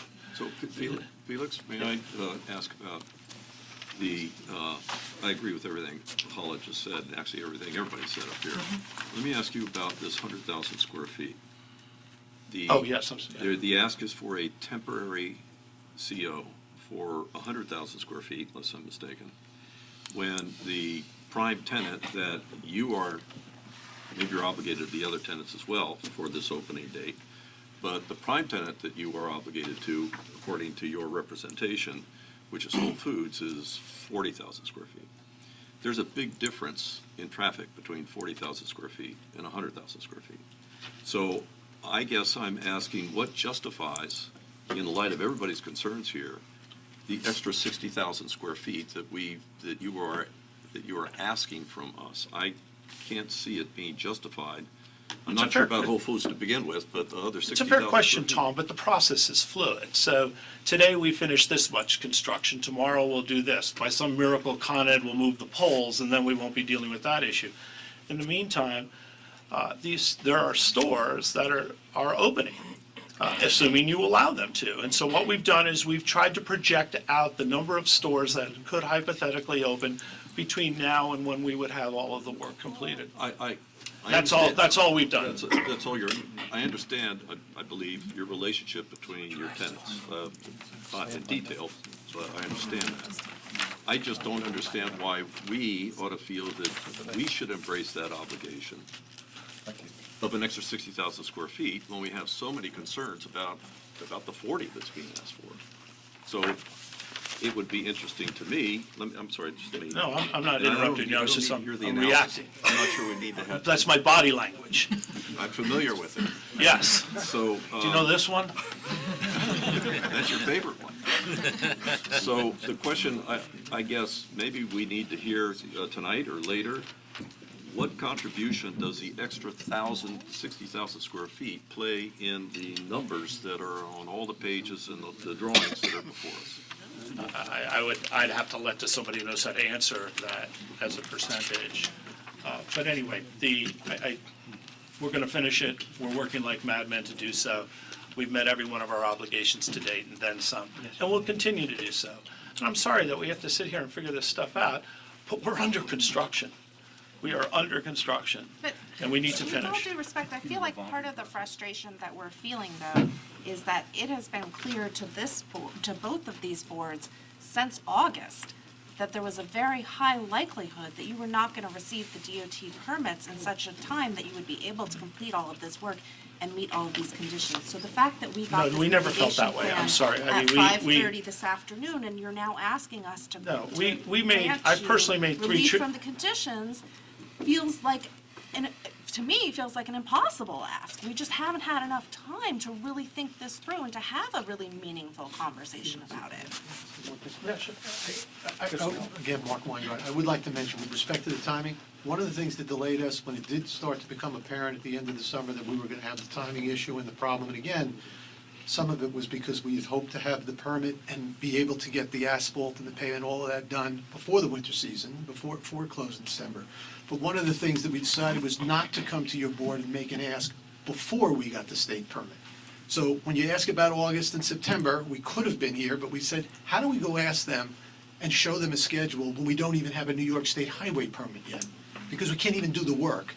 So we waited until we got that New York State highway permit, and then we came in with informal applications to your staff a day later or 2 days later. So again, I'm not excusing the timing, but I'm explaining the timing. The timing was, and there was an absolute decision not to come to you until we had that New York State highway permit. Instead of us, the bus stop, for example, that has been an issue that we've known about collectively for a long time. And no matter what plan is put in place, that bus stop has to move. And to get that bus stop to move, my understanding is only 3 times a year, the county will grant that application to review. When did Summit Greenfield reach out to the county to ask to have the bus stop removed or changed? On part of the original DOT plan. When did we ask? Right. John, use the microphone. And the reason why I asked that question is because, is this something, we see submissions, I think, on the 27th to the 30th of November. Was there, for example, an ask for this, knowing that it was going to be an issue, as opposed to now coming to us saying, hey, we can't move it yet? Well, let me tell you This has how, been granted. you're talking about when the bus stop or the bus shelter is physically moved by the county at that particular time. Right, but you have to make that ask first, that request. we've asked that question of the county, okay? And what happens is the DOT, Right. basically, this is a DOT roadway, New York State Department of Transportation, they set the parameters for that particular location. That was established back in September. The location of the bus stops have always been shown. And what we've done is, the fact is that the county acts as an advisory board. All right, time out. For the county. Let me- When did you ask the question? My question. I only asked the question after I got the permit, because I got the permit to the state, because my concern was not the relocation of the bus stop. My concern was getting a permit in order to do the roadway construction, because the bus stop, whether I move it 50 feet or move it 100 feet, really, if you think about it, I'm moving it from one side of the intersection to the other side of the intersection. But the question, And that's we a were paying for- condition. and we were That's a paying for it. condition. That's neither here nor there.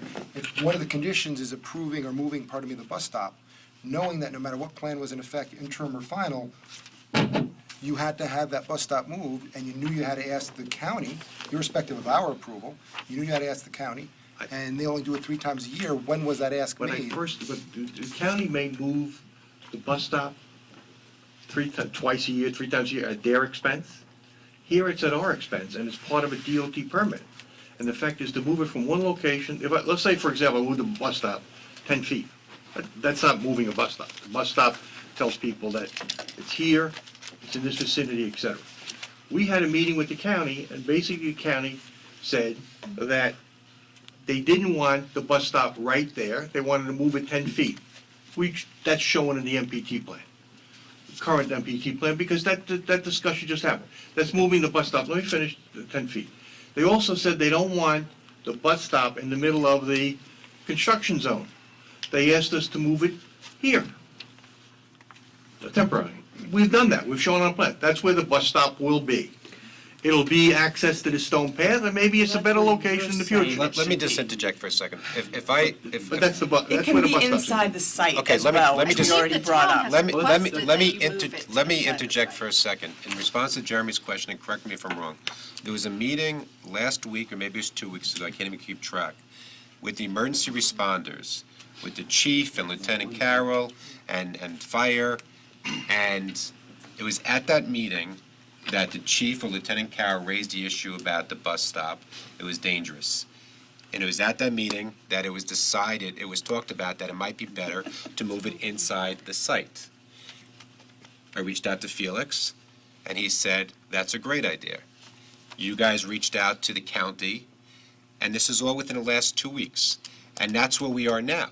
And there's going to have to be some constructional changes inside the site to accommodate the bus stop, and the county has to agree, but that's where we are. And this all happened within the last 2 weeks as a result of the meeting with the emergency responders.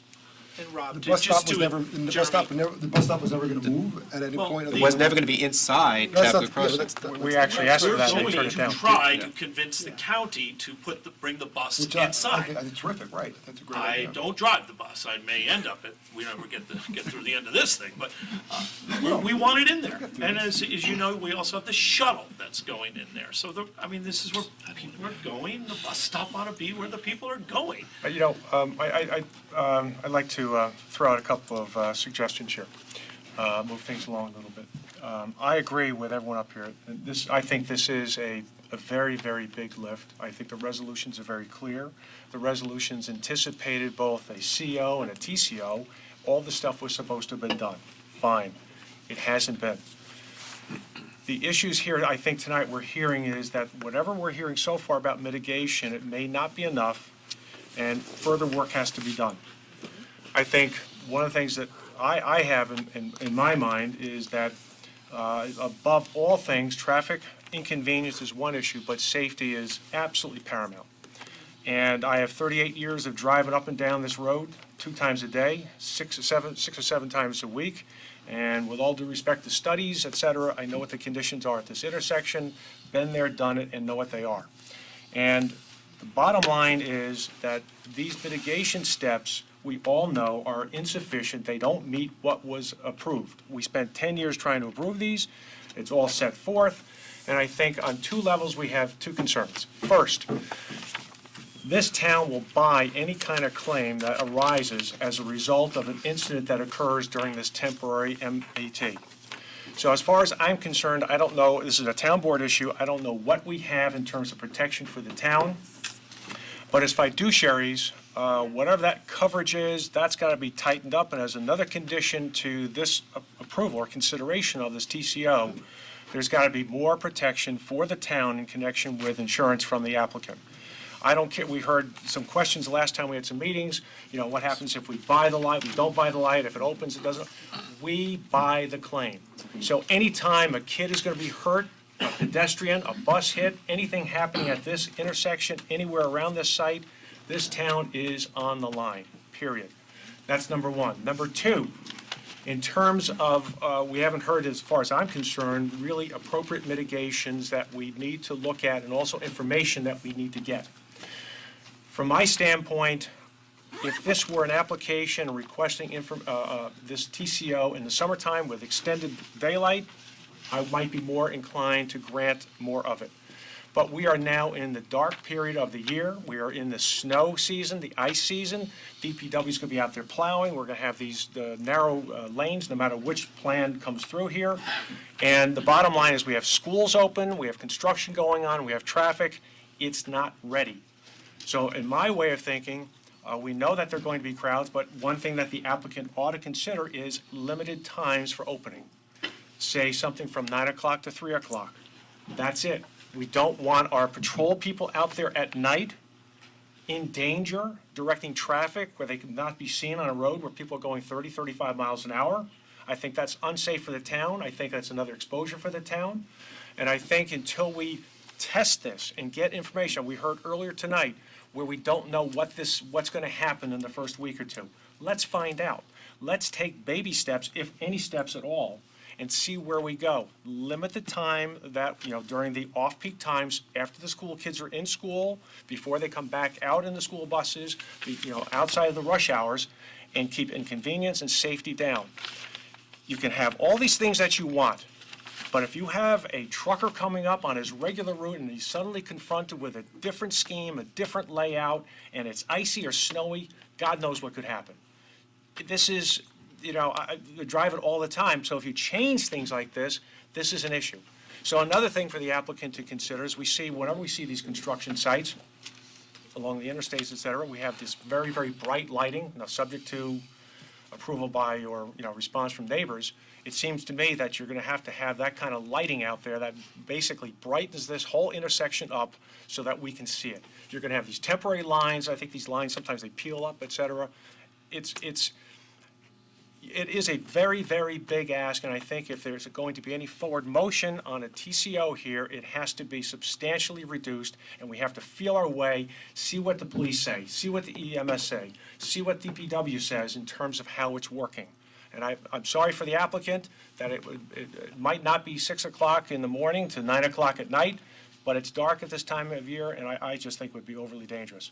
So my standpoint on it is I cannot support a resolution that will open this up full-blown at this point, and it's going to have to be mitigated in those kinds of ways as far as I'm concerned. I'm sure others have got some thoughts on it, but I think we should hear from the applicant to see whether or not those kinds of things can be considered, along with the other things that we've talked about tonight, guide rails, et cetera. And Let me- not 100,000 square feet, 40,000 square Right, feet. let me add as well. Since we've started work on this project, there's been a lot of give and take. And anybody who thinks that this developer is just not looking out for the town, they're wrong. Because there's been people who have worked with them for years. Let me just say one thing, and you could all scream and curse me and do whatever you want. That guy right there is not a bad guy. I used to think he was, but he's not. Okay, and he's done a lot of things for the town, and he's been willing to work with us, and we've made this a much better project. And we're still trying to work together. They've done a lot of work over these last 2 weeks to try to get us to this point. But the reality is, it's just, traffic is still the number one, number two, and number three concern. And I just don't think we're there yet. It's a problem. Well, the safety is tied in with the traffic, when I say that. The thing is, like having the poles in the street on 117, I mean, that's, honestly, it's not even an option. We can't even have the poles on Roaring Road. How are you gonna have the poles on 117? So we need to continue to work together and to make it so that you don't get, you're not screwed too much, But we as a community can't be also put in a position where we're getting screwed too. I mean, it's nobody's trying to screw you. Listen, we asked DOT for changes because of preemption, right? We wrote them a letter and we said it's dangerous and something's got to be done. They agreed with us, and all of a sudden, they held up your permit for 117. Was that fair? No. Did you pay $600,000 or at least put a bond in for that? Yes, and you agreed to do all the improvements and all the stuff you're doing with the Chapco Performing Arts Center and everything else that you've been doing. You've been doing everything we've asked you to do. But this right here, it's too big an ask. I think Bob's suggestion is a good suggestion. It's a compromise, and it's not perfect for us, and it's certainly not perfect for you. But unfortunately, that's the way this project has been pretty much from the beginning. So let me just, one more thing. So I don't know if the question is for Felix, and I agree with Rob, as much as I don't want to like you, I do. And I know you have. She just can't help herself. You have tried to, I know, really work with the town, I will say. One thing I have not seen in these mitigation plans that does concern me is with respect to the entrance to the site off of 117. And not only the entrance so much, but the exit. So what concerns me even now is that with regular traffic, this was even before the construction started, is that if somebody is trying to come out of the site on 117 and make, let's say, a left turn, if traffic is backed up because there's a traffic, I don't know if anyone's listening to me anymore, if traffic is backed up because there is a red light, and even if you want to paint the don't block the box, if you're coming out, it's impossible to see around the stopped cars to make a left turn without slowly inching out to make sure nobody is zooming around a curve where there are no sight lines. So I haven't seen anything in these plans that's going to address that, especially when there's significantly more, traffic and construction.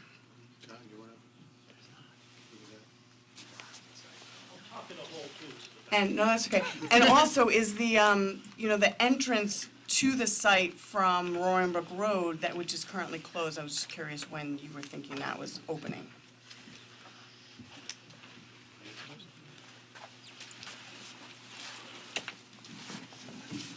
The answer to the first question, dealing with the driveway to 117, that driveway was discussed, I can't tell you I can tell you that we've discussed it at length, that the design under the current permitted plan allows all movements into and out.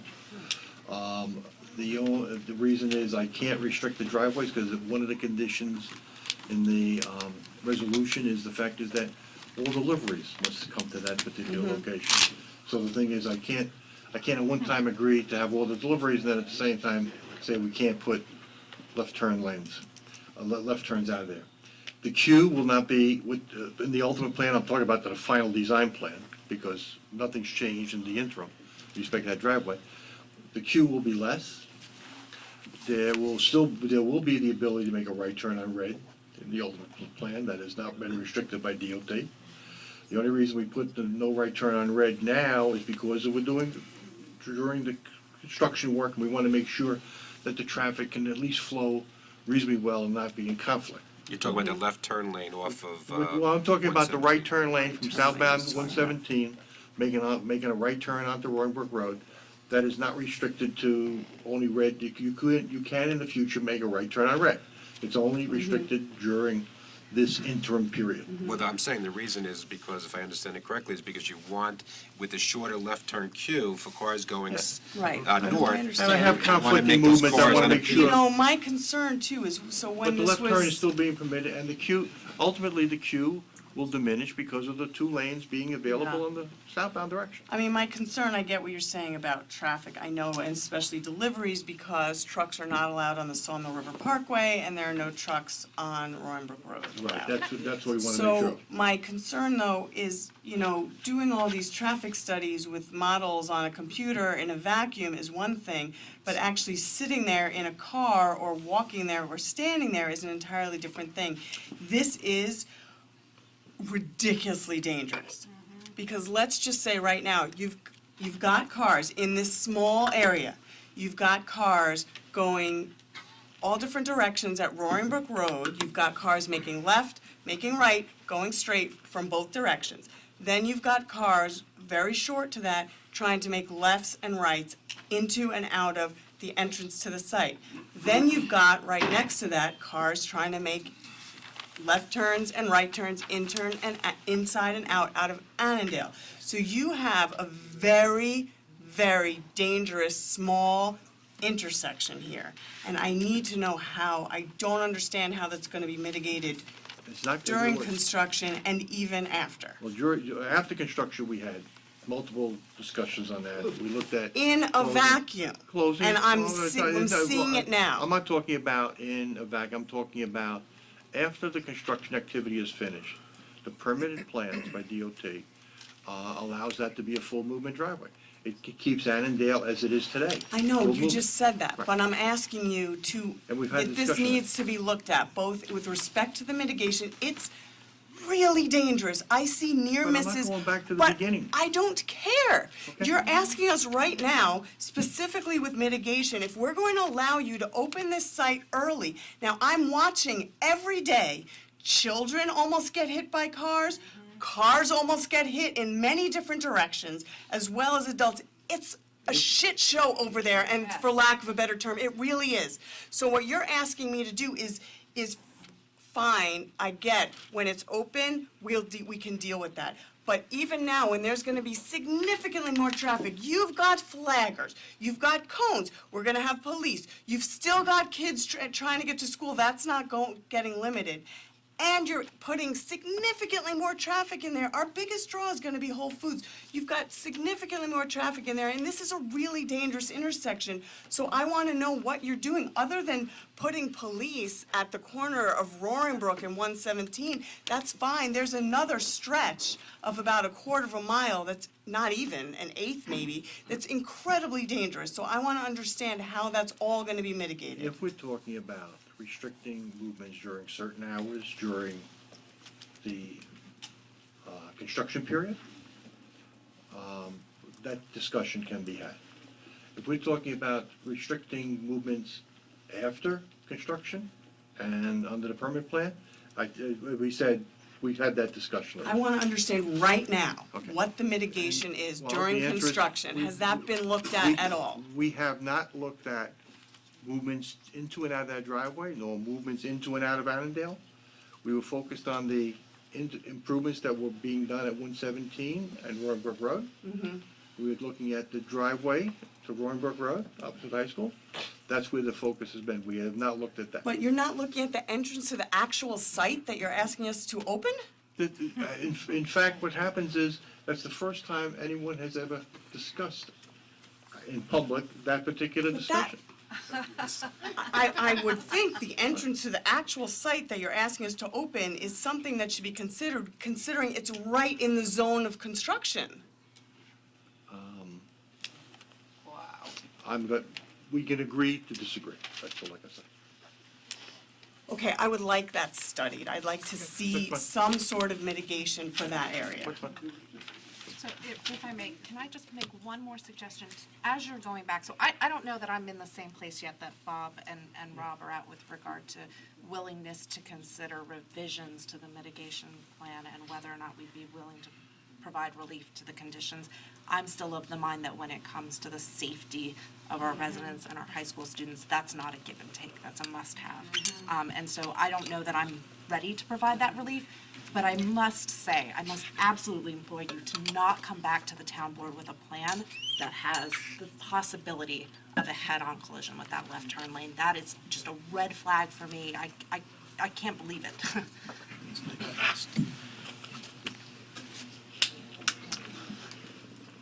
Felix is outside.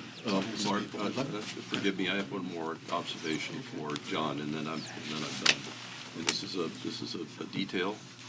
It has to do with the retaining wall for the left-hand turn, the northbound left-hand turn onto Roaring Brook Road, which is that blue area. The blue area is a left-hand turn. last time we met, I don't know, was it 3 weeks ago, a month ago? I forget how long ago it was. Last time we met, your team, actually it's probably the site manager. The site manager is leaving the room. Hang on a second. You need him? Dave, don't leave. Dave, don't leave. Forgive me, just for a second here. There was this business about the asphalt plant and all of that, and you couldn't improve the left-hand turn lane situation to its full design capacity because you couldn't do the retaining wall in time to get the asphalt poured before the asphalt plant closed. And at that meeting, I suggested that there are lots of ways to build a retaining wall, even a temporary one, and one of them is sheet piling. You get a machine out there and you drive sheet piling and it's done. You don't have to do the excavation and do the foundation and come back and put the stone in. It's something that could happen really very, very quickly. It's done all the time. Anytime a commercial project builds a basement on a property line, that's what they do. There's sheet piling laying on the ground all over the place, just waiting to be used in this way. So I want to know what happened to that idea. Is it infeasible? Well, in terms of the sequence of construction that we have, we received our permit on 11/15. So, we had to make shop submittals to the DOT for approval, and that would also include sheeting or raking or whatever the process may be for that wall. But before any of that wall could go in, we have to put in the drainage structures. So there's all lead times for that. So I'm not sure that the sheeting or raking would buy us any more time or make it quicker. And I'm looking at my construction people. You have the existing overhead lines you have to try. And then we would be worried about the existing overhead lines, as John is saying. So it wasn't really an option for us because of everything that has to go in before the actual retaining wall can be installed regardless. Okay. I have another quick question for John about, you said for the stacking lane for this left turn lane, you said that it would you'd get maybe 6-7 cars in there. And then you said. No, in the future. Well, no, you've got. No, temporary is only three. Temporary is three. Temporary is three. Temporary 3, in the future is 6. Right. And then you said something about except school buses. So to what extent does the movement of school buses, which is a big deal, right, when there's a lot of traffic going to the school, impede the use of that left turn lane and going to back up traffic, the northbound traffic? Have you figured the school bus traffic in your calculations? Oh, yes, whatever traffic is there, we figured, okay, we considered. No, not as one vehicle, but in that lane. The volume of traffic, we take into account the total volume of traffic passing through that intersection. That's what I meant. And then that includes, the way we take care of it, we deal with the fact of the mix, et cetera. What would happen is, if I had two school buses, would occupy the 3 vehicles that would be there normally. Okay. So I have 2 school buses. But Tom, the school buses. That's not a school bus. School buses go in, there's an entrance off of 117 down by like the field that they enter the school there. They don't exit there because it's bad sight lines. Okay, I didn't But know that. they enter there, yeah. Okay. But if I had 2 school buses in that lane, it would be 2 buses instead of 3 vehicles.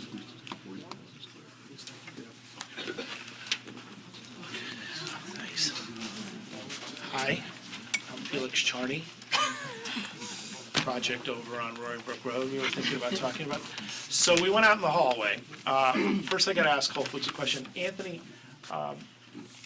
how long can you stay closed before how many people have you hired? 225 employees. When did they start? They started Monday. Okay, and how long before you lay off the 225 people? Probably immediately. Felix, respectfully, that's I don't know. That's an issue. It's not an I appreciate trying to No, avoid people. no, there are people that. 100%. First and foremost, and I hope we all agree that the safety measures have to be here. And it's not your fault. It's certainly not your fault. But to bring in, they're gonna lose their job, I mean, it's just kind deal of with like the the gentleman reality. who's The saying reality- about It's not our mining fault. and. We didn't tell them to open and then say, I mean, oops, sorry, let's stick forget to it. the- let's stick Felix, to the issue. can I say something here? We've worked together for very long time, as member, me as member of the planning board, and we have, as you know, we have bent over backwards to try and help you meet your dates. And boy, these dates kept coming up, and we kept working, and all of a sudden the date would move again. Now you're telling us this date can't move. Again, you're saying it can't move. The town did not agree to the specifics of your lease with that tenant. It's not our responsibility. It's not. So it's not helpful, I don't think it's helpful to your case, for me anyway, to hear about the specifics of your lease. Our obligations are to the town and the people of the town. That's our contract, and that's the one we have to honor. Well, let me interject for a second. I would like to also hear from Lieutenant Carroll, who's here, because something that hasn't really, we haven't talked about, I mean, whether we go down the path of reduced hours for Whole Foods or not, we all know that there's going to be construction. And so what I want to hear from Lieutenant Carroll is some of the mitigation that's been talked about as far as safety is concerned. Safety for pedestrians and safety for directing traffic. I think that's, everybody's talking about safety, and yet we're not listening to, our lieutenant here. So we all met 2 weeks ago in an attempt to come up with a mitigation plan, subject to our traffic consultant's approval. Some of the things we came up with was hiring an officer, and two officers, from 7 a.m. to 7 p.m. The officer one was gonna be at the intersection of 117 and Roaring Brook the whole time. The other officer it was gonna be fluid. It was gonna be at the high school, especially toward the key times, maybe 7 to 8 a.m. during lunch hours, and then at the end of the day. Bear with me, I have a little bit of laryngitis, so I apologize.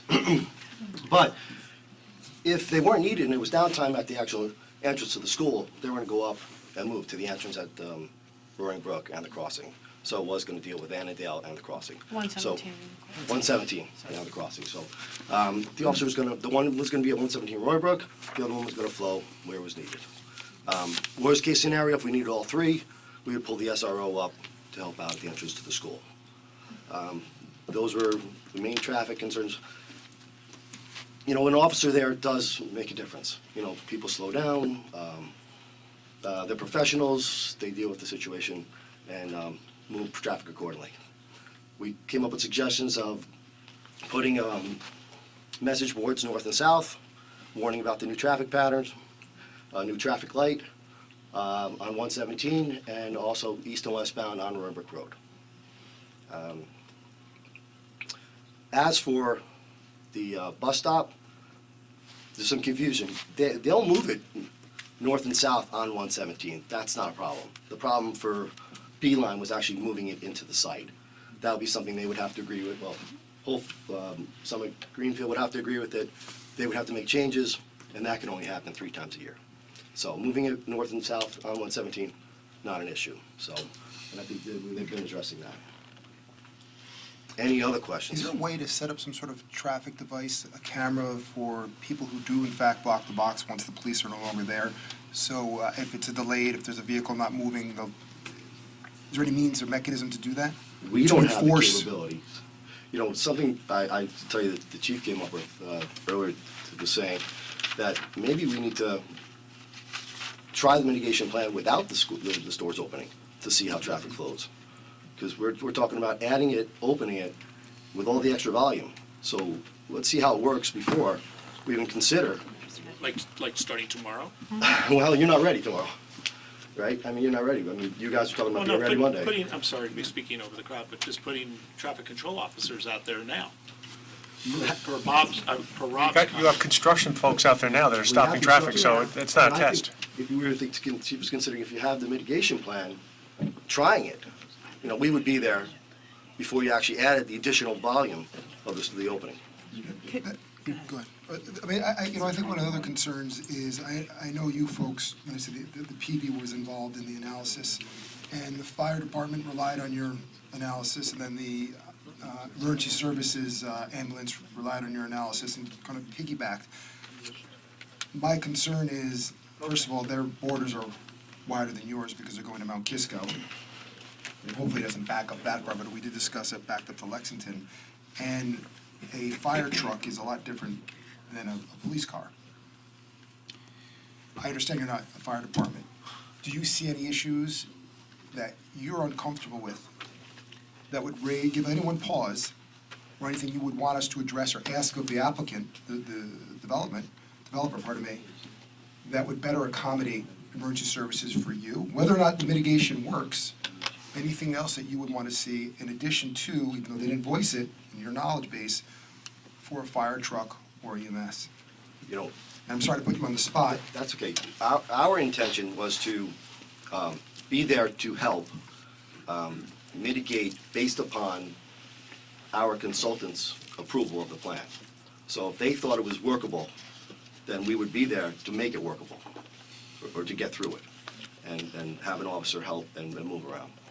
Does that make sense? It makes sense, and That's a very, very safe answer. I mean, it makes sense, but the concern is, But I may judge Judy you on this, which is let common sense rule.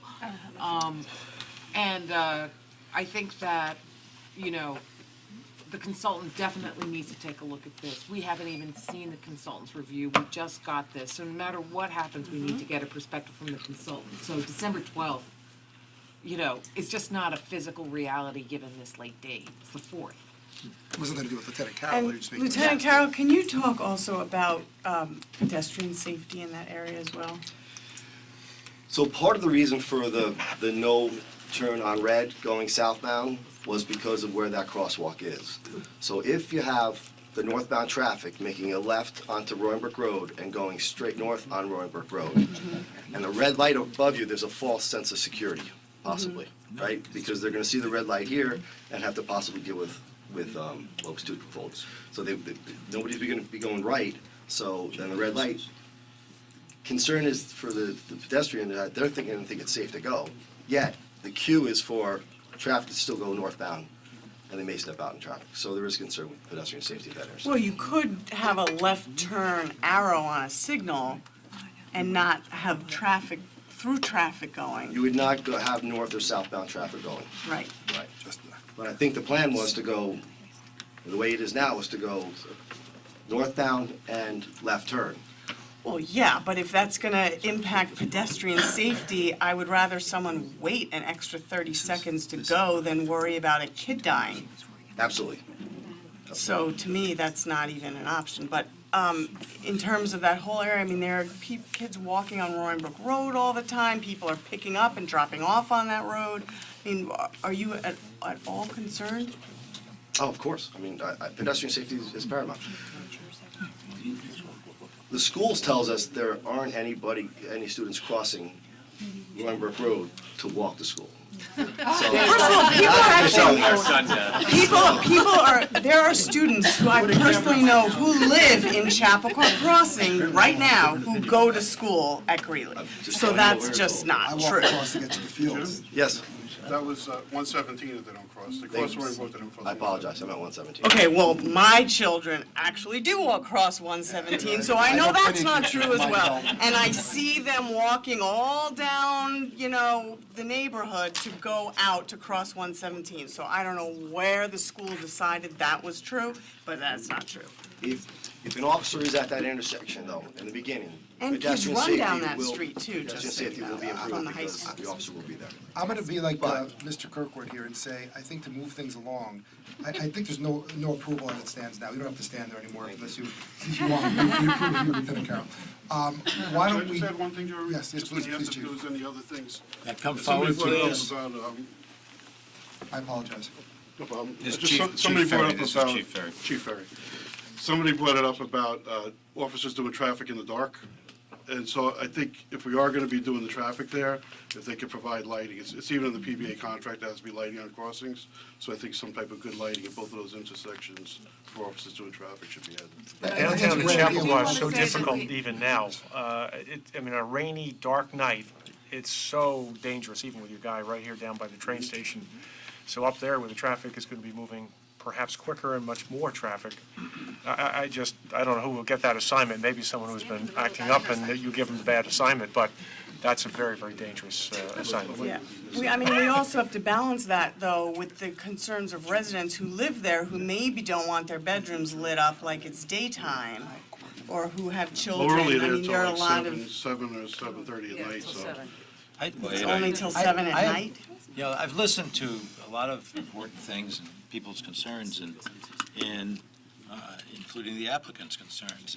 And I think, you know, as Jeremy said, and as Bob said, how can we move this forward?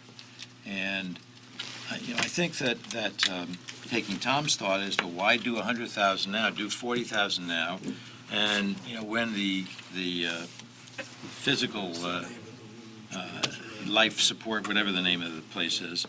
Where you are. The goal is to avoid life support. I'm not going, Going sorry, I there. won't be a member, obviously. But do it in steps, 40,000 now for Whole Foods with other conditions, come back in 2 weeks and. I just think, Excuse though. me, may I? Yeah, May I? go ahead. Thank you.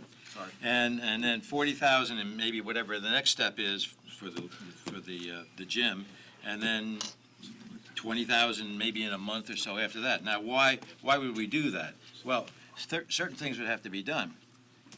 The safety is very important. It's a construction zone.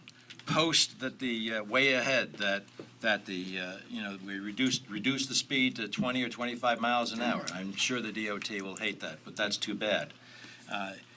They come back with a signed agreement to feed traffic into the site during daylight hours being up to 7 p.m. Add the lights that are necessary, but they don't have to run all night. Keep the police in place. Get increased insurance from the applicant, and in a week, do a 2-foot path with a guardrail, even if it's a temporary guardrail. Get it done so that these safety issues about lower speed, more lighting, and the guardrail with the path, that is put in place, because then your children can walk on the path to the light and cross with the red light. And then we can go from there to see how that's working, but one step at a time. That's. Dick, I think what nothing is going to be decided tonight. I think that's safe to assume. And I think what Dick just proposed is a compromise position that we don't necessarily need to decide tonight, but you is clearly listening to other concerns and trying to come up with a situation that works for everybody. Before we adjourn this meeting, I know we're going to open it up to the public. I think most of probably the public's concerns were addressed, but we'll open it up to the public.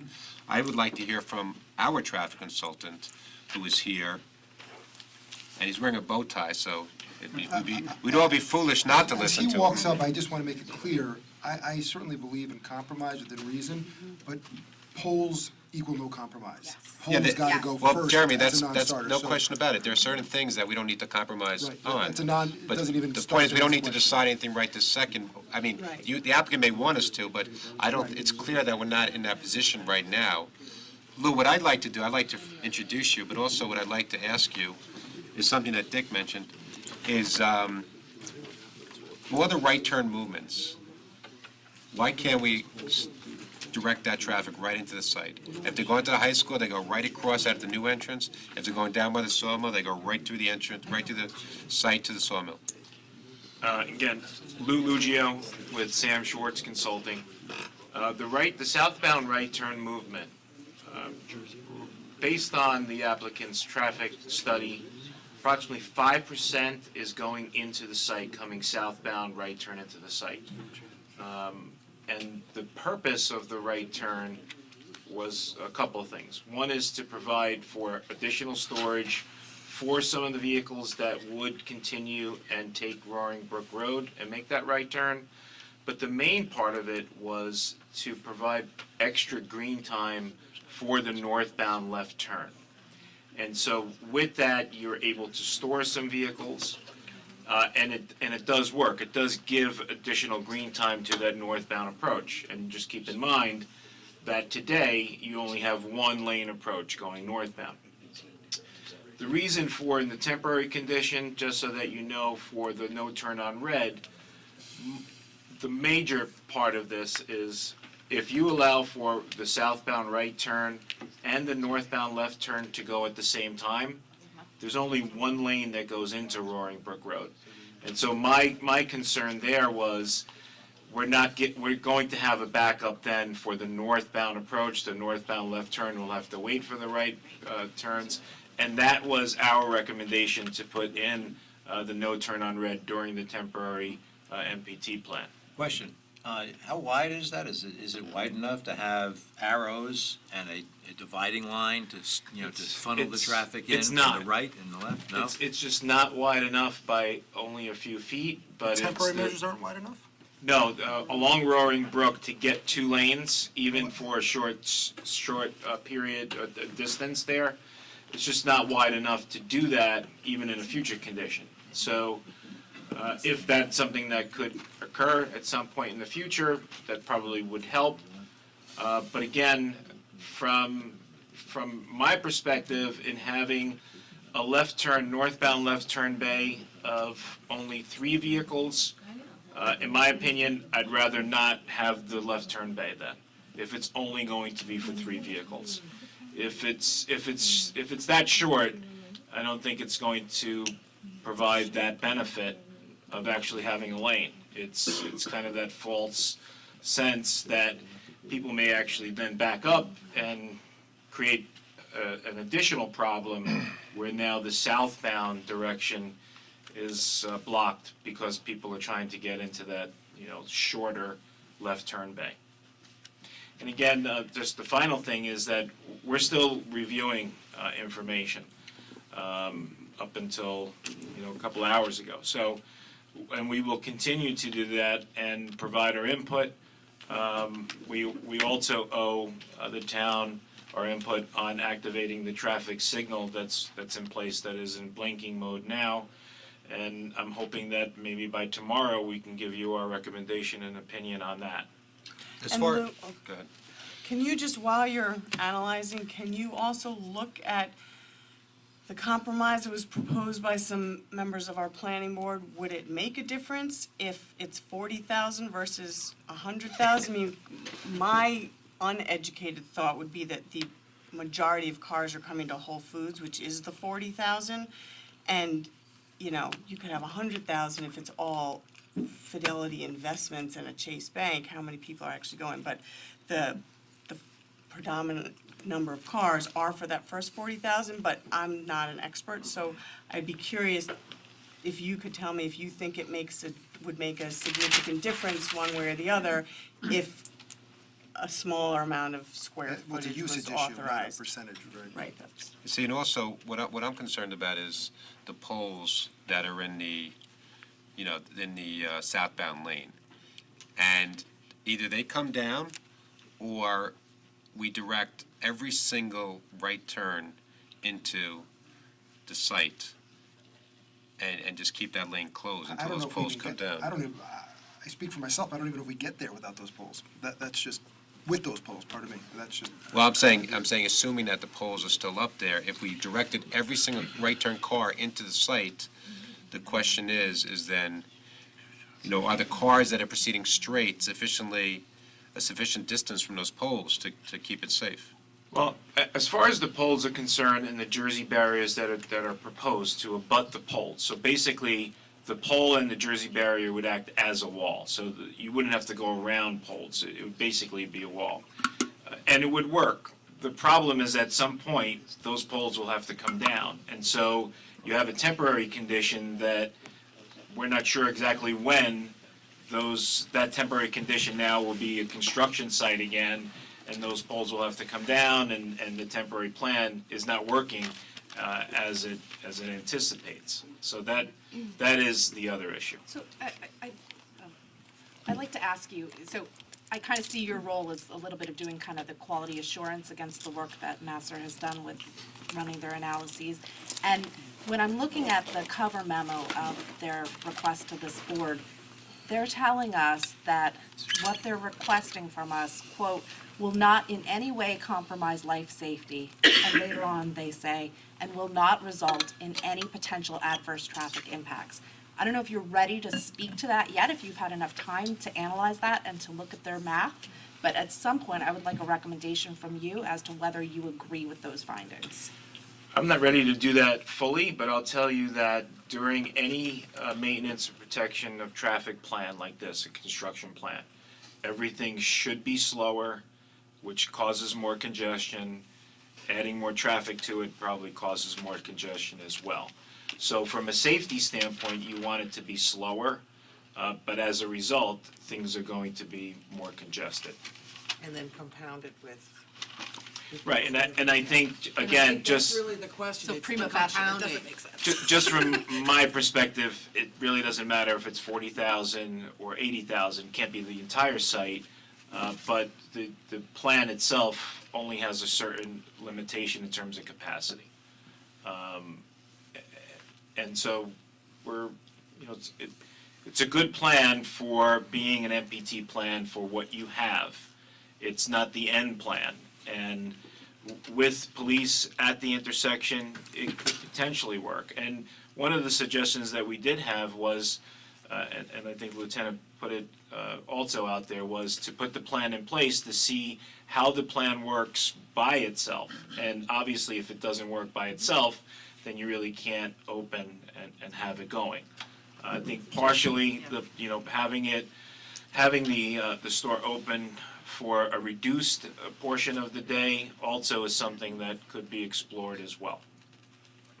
What happens to the plan, well, I think we all know what happens to the plan in bad weather. I mean, what do we do, and what are the buffers and what are the mitigations with this plan? What can we further do in anticipation of snow, ice, plowing, et cetera?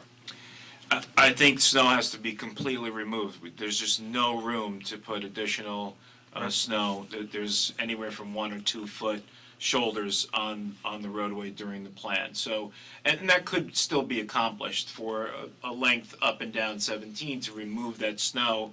But again, that has to be something that the developer and the contractor and the town agree to before this gets put into place. Well, I was concerned because in looking through the applicant's proposed timeline, the proposal to open at 12:10, obviously that's not going to happen, but, they're talking about leveling of the road, they talk about drainage, and some of these things won't even occur until, February, March, April. So my concern is when you don't have proper drainage, even in the temporary MPT situation, you're going to have the accumulation of ice, you're going to have whatever. And again, it's not June or July where we can just, look at that and say, okay, we understand that problem is there, maybe it floods a little bit, but we can work around it. Snow, ice, schools, buses, traffic, emergency, this is just not good things in this equation, to my way of thinking. As far as that pilot program is concerned, how soon could that be implemented? That I don't know. That's up to the contractor, but basically the plan would have to be put in place and construction activity would have to be removed, or at least during the peak hours, so you could test the MPT plan. It has to be in and of itself, but by itself. I think we all agree that that's a good idea. Just a question of getting it done, getting it in that program. So, all right, Lou. Thank you. Thank you. Thanks, Lou. Listen, if anybody wants to make a public comment, feel free. I think you've heard a lot of probably the same concerns, but if you have other concerns, I mean, if you want to repeat everything, you're more than welcome to. Please don't. But we all have other, it's very important, obviously, and you're more than welcome to. But I think you've heard all the concerns, but if you have anything else to add, or if you just want to repeat it, feel free. I think a caveat to that, first of all, everybody should come up and introduce themselves. And sign up That for wants to speak or whatever, and then if someone has raised a concern, please don't raise it again. Well, that's, I think you said it better than Rob. so we have a list already? We do, Okay. this one, yep. Excellent. Robert Gersha, I'm terrible at the names. There you go. I'm all ready. First of all, I want to say thank you for the very thorough discussion. It helps us in the audience, I'll speak for myself at least, in understanding more about what Chapel Crossings wants to do with this and what the issues are. So I do, for the benefit, I mean, there may be some repetitive comments here, but I think you need to hear that from folks who are going to be really impacted, who live literally within a street or two away from this whole mess that's coming up. So I hope you bear with us and listen to that, because if you're not in that area, you don't feel it, and when you are in that area, you do feel it. So a couple of things that I have here that I wanted to just sort of share. I'm not really a big favor of a partial opening of Whole Foods for 2 or 3 or 4 hours. I don't even know how that would work. I can't imagine Amazon would even like that at all, and the whole idea of just trying and testing something, they're hiring people for full-time, you got deliveries, you got everything else going on, people wouldn't understand whether it's open or not. I am concerned about the original traffic projections based on what I'm seeing today. There's heavy traffic on this 117 and Roaring Brook Road. The Annandale situation is tricky. The entry out of the Chapel Crossing is tricky. The Cowden Lane exit and entry is tricky with the speeds that people go through when there is no traffic, let alone when there's backed up traffic, which we've been seeing in the last several weeks. And I'll tell you, before the construction started, the traffic is heavy. School starts, there's more traffic. Buses are coming in. As we get closer to the holidays, which is happening literally in another couple of weeks, you know if Whole Foods is opening, it's not going to be just normal traffic. It's going to be accelerated traffic for folks who are going to say, I want to go to Whole Foods and get all this great stuff that Whole Foods has. And by the way, I'm happy that Whole Foods is coming in, so it's great to see that. But I'm very concerned about the accelerated traffic during this time frame with construction. I think it's much worse than anybody is actually saying in this room what they're projecting what this is going to look like. It's going to be as you quote, I won't use the same words, but it's going to be, you got to be kidding me if you really think you're going to improve this the way it's set up for the next several weeks, all the way through April or June. As far as mitigation, I had a thought, I don't know how it works, but when I look at throughways and highways and state roads, they do construction on the roads from 12 midnight to 6 in the morning. And I don't know about the utility companies, et cetera, but why, that's a thought, just throw that out. Why can't who's ever hiring the construction folks say, you know what, we're going to pay you time and a half or 2 times, I know it's a cost factor, do it in the middle of the night when there's no traffic. There is very little traffic from 12 midnight to 6 in the morning. But you're already working in the middle of the night.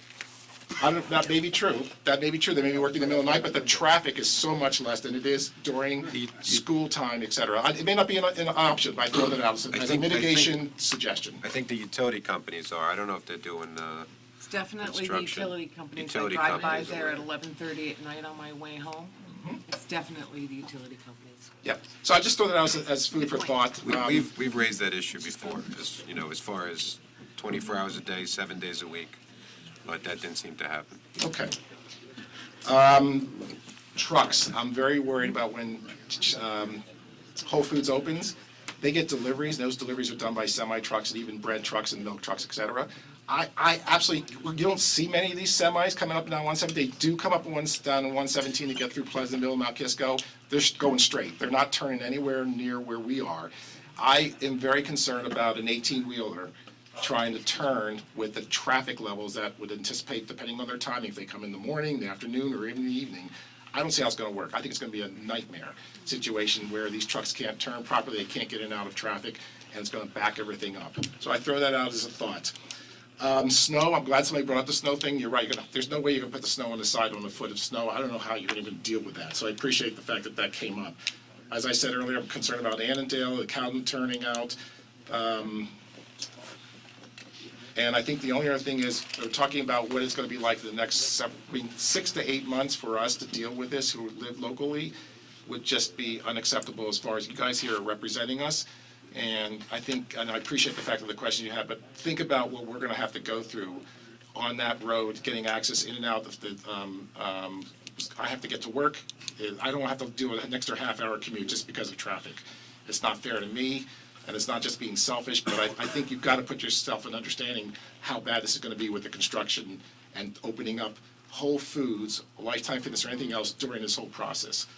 And finally, when the condos get built, which is 2 or 3 years down the road, I mean, I hope that the traffic consultants and all the work that was done in terms of the projected traffic is taking into account where we are today and how much more traffic is going to happen when Whole Foods, Lifetime Fitness, everything, but then 90 condos, with how many other additional cars are going to be there.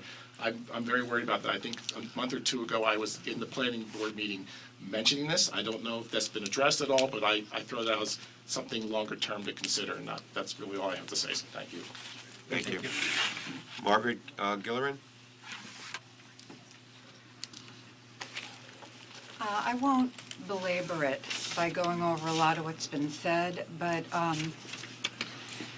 civility is a little hard to maintain when I have 3 children who wreck really, and I can't even get out of my road.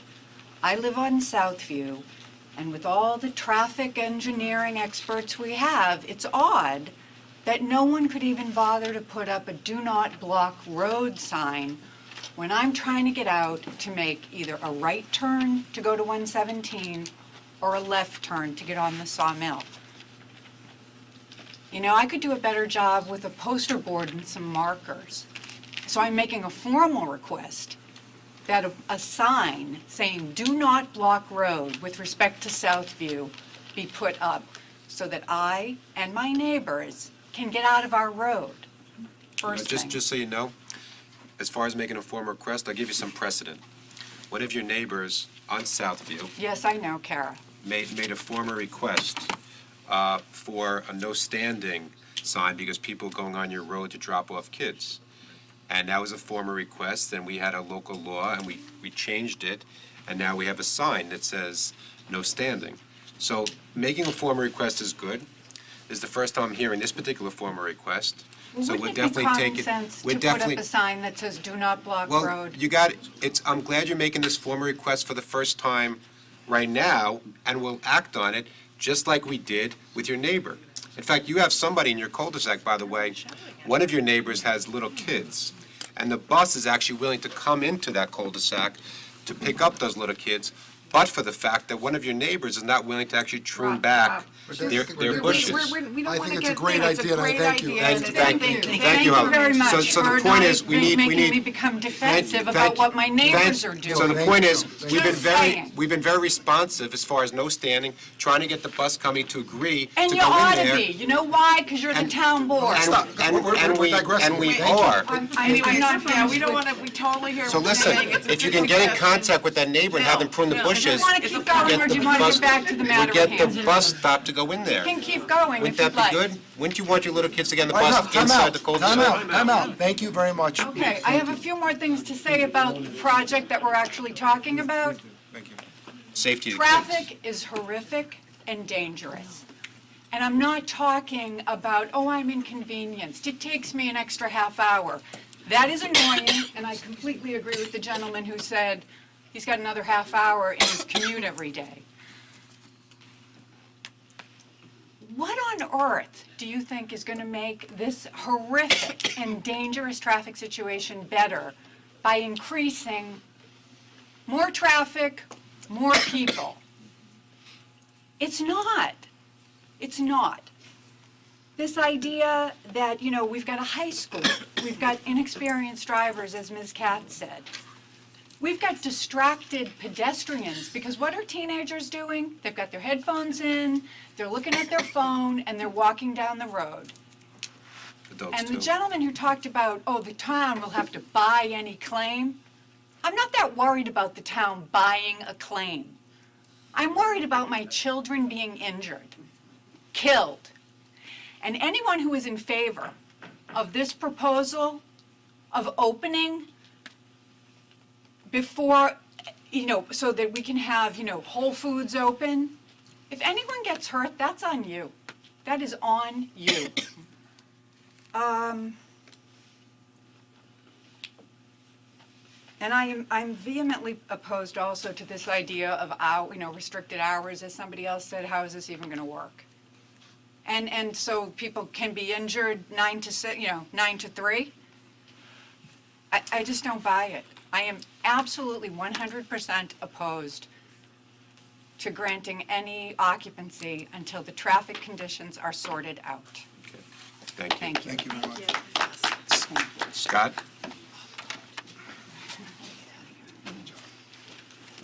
Can I get the, thank you. Perfect.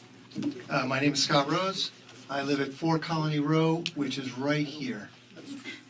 So that crosswalk is the Rose Crosswalk, which I didn't know anything about until tonight. Forgive me for looking at my phone. Like all kids today, I take notes on my phone. First of all, I can't help but be reminded of a time years ago, I don't remember how many years ago, when I stood here and this room was 5 times fuller, and Mr. Supervisor, you and I sat next to each other right over there and spoke to and pleaded with this board to oppose this development. But I got up here and I knew the writing on the wall. I knew this was going to get done. I asked the board for one thing when I got up here years ago. One thing was safety and traffic, because I lived there. And I find it humorous that it's blaming the government and Con Ed for delays. I mean, if I had a nickel for every time I use that excuse. All right, I have a series of questions. They're actual real questions, not rhetorical questions, but they are quick. If we do this, and then in June we do this permanent plan, are we going to go through the same pain, hardship, traffic disruption, construction, lane closures again in June? That's a real question, not rhetorical, so anybody can answer that. There will certainly be disruptions with creating the new final plan. Okay, that's what I thought. So that's, why are we going to go through this twice, is my point. Second, I appreciate the gentleman's honor and code, and I'll do everything I promised to do, but we've all heard people say, it's not my fault, it's your fault, it's somebody else's fault, it's the government's fault, I couldn't make the deadline. Why do we think we're going to make June? I mean, I'm really willing to bet all the money in my wallet against all the money in your wallets, you don't make June. Okay, this is, again, a genuine question. Is there going to be, in this area, which is the entrance to Crossing and Annandale, is there going to be don't block the box striping there? I don't know that, John. No. Okay. I think that's ridiculous, and I think there needs to be don't block the box. I think it should be, don't block the striping. box and some sort of Should be there camera. now. Again, I don't know the feasibility of it to ticket people. And I am requesting the police department, if there is such don't block the box, to actually please enforce it. Because unlike the don't block the box across the sawmill, where you come down Roaring Brook Road, that's never enforced. And it just really ruins people trying to come off Old Roaring Brook Road. Okay. Just so you have facts, right? I literally put a gate into my fence so that kids, not just my kids, I have 2 kids in high school right now and a 3rd one on the way, but so that tons of kids from the neighborhood can walk across this road right here. And they do so right now, as Board Member Katz said, every day, twice a day, my kids and tons of other kids walk across this road, right? So, yeah, safety is an issue. Safety is a concern for me. I love that that crosswalk is there. I had no idea that it was going to be there. And my question, again, this is not a rhetorical question, is, okay, I understand the conflict of a right turn on red and a left turn arrow from the opposite direction. Is it possible to put a right turn arrow and one of those push the button so I can cross button, right? So if my kids or anybody else's kids wants to cross this crosswalk, they push the button, then everybody gets red and they can cross, right? I don't know the answer to that question. It might be completely unrealistic, it might even be too late, but it seems to me that would have made a lot of sense. Again, another genuine question, not rhetorical. Is it correct that trucks will only be able to enter here? Is that true? Okay, so that means, as someone else said, trucks will be coming up and down, 18-wheelers, whatever, will be coming up and down all day, every day, will be coming up and down this street, significantly more than before. Okay, I wanted to clarify that, because it's even worse than I thought. I think if you remember from the approvals, and I could be wrong, we limited to 1 18-wheeler a day, and then there's no limit on box trucks. But we did limit, I believe, to 1 18-wheeler a day, and it was in the morning. Right. So it's not going to be all day. That was a concern that we heard. Okay. And when we, Okay, in what to me is the unfathomable circumstance that you actually allow this to open before they do what they promised to do. Genuine question. The traffic studies that have been supposedly done and the numbers that they're predicting, can those actually be verified? So let's say somehow you let them open. That's what our consultant.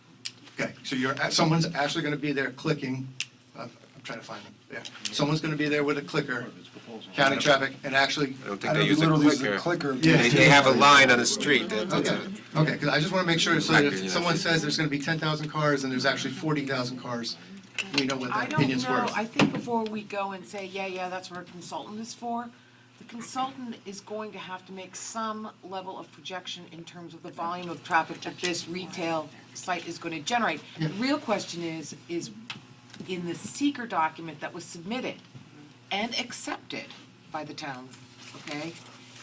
Do we now feel, given the change in the business model or anything else, that the calculations underestimated the volume of traffic? And shall we be more realistic now that we're facing the opening? Much more well said than I could have. But I yes. just wanted to make clear, I don't want to say, that's where a consultant's for, I wanted to make sure that even he will have to make some projections, whether do research on other openings in a similar type of demographic neighborhood, with disposable income, and I can give you some suggestions, but I really think that understanding whether those numbers are realistic and understanding if perhaps the problem could be worse than what we had anticipated, so that no matter what, we are all prepared, because, grappling with reality is better than magical thinking. I think it would be good. Let me just add one thing. These studies were done, and they were handed to us when we took over. Now, the applicant has zero obligation to do anything. In fact, it's been like that for 5 years. One of the reasons we've gotten the applicant to do so much, like, for example, just give you an example, the high school improvements are, 1.3 million, they were only supposed to spend 600,000, that's just one example. But the point is, though, that one of the reasons we've got the applicant to do stuff is by working together and with a give and take. So, nothing is going to be, on the one hand, everybody's saying, oh, don't open. On the other hand, you got people saying, we need to restudy this, and we want this, and we want that. That's fine. It's okay for people to want stuff, but you got to understand the process, and the applicant is not required to do anything. The reason we've gotten them to do stuff is by working together. I just want to make that very clarify clear. one thing, which is I'm not asking to restudy, I think we want to verify the projections. We Yep. all want the applicant to open. As everyone in this room knows that this is going to happen. I think their reason they're here is they're asking for a big lift, which is to basically allow this increase in traffic during a construction timeframe without We all permitting know things. that. So we thank Felix for his support of the school and for the Chappaqua Performing Arts and for working with the town. And he is a man of honor, but, no one's asking to open it, but I do think that if there are, for whatever reason, potential sort of a real gut check on the reality of what the traffic is going to be, it's probably not a bad thing. It's not going to change anything, we all know that, but at least we can be prepared. But it could change. My point is that it actually could change things. That's actually my point. Well, the point is, though, when you work with the applicant, like the hatch mark, they can go to bat and say, we want the hatch mark on Annandale. We can go back to DOT and say, we want a guide rail, and we want 3 feet crosswalk with a guide rail. We can actually do that with these studies. I think we're actually agreeing with each other. What I'm saying is that the more information we have, the better. Just understand that when we ask for things, they're actually under no obligation to do it, and it's a give and take. And I think it's been a good give and take relationship. But just understand that if we're revisiting things, it's an ask on our part, which is not a bad thing, because they're asking for stuff from us. I agree, because I was part of the process, that there was an EIS that was part of the secret process, and the traffic was looked at, and all of those studies of mitigation and design, all those things were approved. And so to now go back and say, oh, well, wait a minute, we don't think that applies anymore, or that doesn't work, or there's going to be a peak opening, and trust me, I lived through the Chico's opening in Millwood, and it was a nightmare over there, a temporary nightmare, but it was a nightmare over there for a while. There weren't any safety considerations there, it was just inconvenient, couldn't find a place to park. It settled down after a while. I think that what we need to recognize is that the baseline traffic has been approved. And what we're concerned about is the conditions that exist as part of this request to open early. Rob is right. The applicant is under no obligations to do anything we ask, but we are under no obligations to grant a temporary, a TCO. So Tom, we'll handle this the way if I may. We So will continue. I just want to just respond to Rob's comment that we're not obligated to do anything here except wait for you guys to finish and then grant you. And we understand. I think we're saying the same thing, it's a give and take. But as this process has evolved, and those of you who sat here many late nights have known, it has been a give and take. And as you specifically pointed out, this project was never defined and master planned as one way back when. So we've been trying to find things to fix it. We recently discovered the bus is in the wrong spot. We're going to try to get the bus to come on the site. My guys who've been working tell me that the MPT plan, all these traffic mitigation things that we were showing you this evening, will be in place on Monday morning, because that was our obligation relative to this evening's ask. So they'll be in Monday morning, and Lieutenant Carroll, as of Monday, you can see if it's working or not, and if it's not. I would like to make sure that our traffic consultant basically has a chance to review this MPT plan and its implementation to make sure that it's a clean Well, this is the test. physical work that's actually being done. Right. So rather than on the board, it's actually what the guys are doing out there. And I think it should be done in conjunction between our traffic consultant and That's fine, Lieutenant we're Carroll. working with Lou, they're in constant contact. know, So if a problem, sir, Will you also guarantee no construction is going to be done then, as well? On the road? we're willing to, we're Because then willing, we'll actually see how it's actually working. I'm sorry, what would you like? We can't see if it's actually working if you're still working in the roadway. Well, that's one of those, we're So- not, it's either yin or yang. Either you want us to hurry up and try to fix the intersection, or you want us to stop. So that one, I'm unsure what the ask is. We can discuss this offline. I guess if you want to get it ready for Monday, be ready for Monday, and then we can look at it. Well, my point was, according to my guys who went out of the room, maybe they quit, they'll have, the interim measures that John has put forth, with the exception of the telephone poles, will be in place as of Monday morning. And the lighting and all the other things that you've asked for, we've talked about, and the signage, we can do all that. What I was trying to say is, if we end up with a problem, you'll tell us about the problem, and we'll look for a solution. We're not going away. We have to operate this thing. We have to operate it in a way that pleases yourselves, our neighbors, and our tenants, and not. Whatever the result is, just saying, oh, we're ready Monday, and then all of a sudden coming back and saying it's all great, it's all great. You know something, it has to have confidence that not just telling us it's good enough, you have to be able to come and have it be credible so that the community supports you. But together we won't know until we do.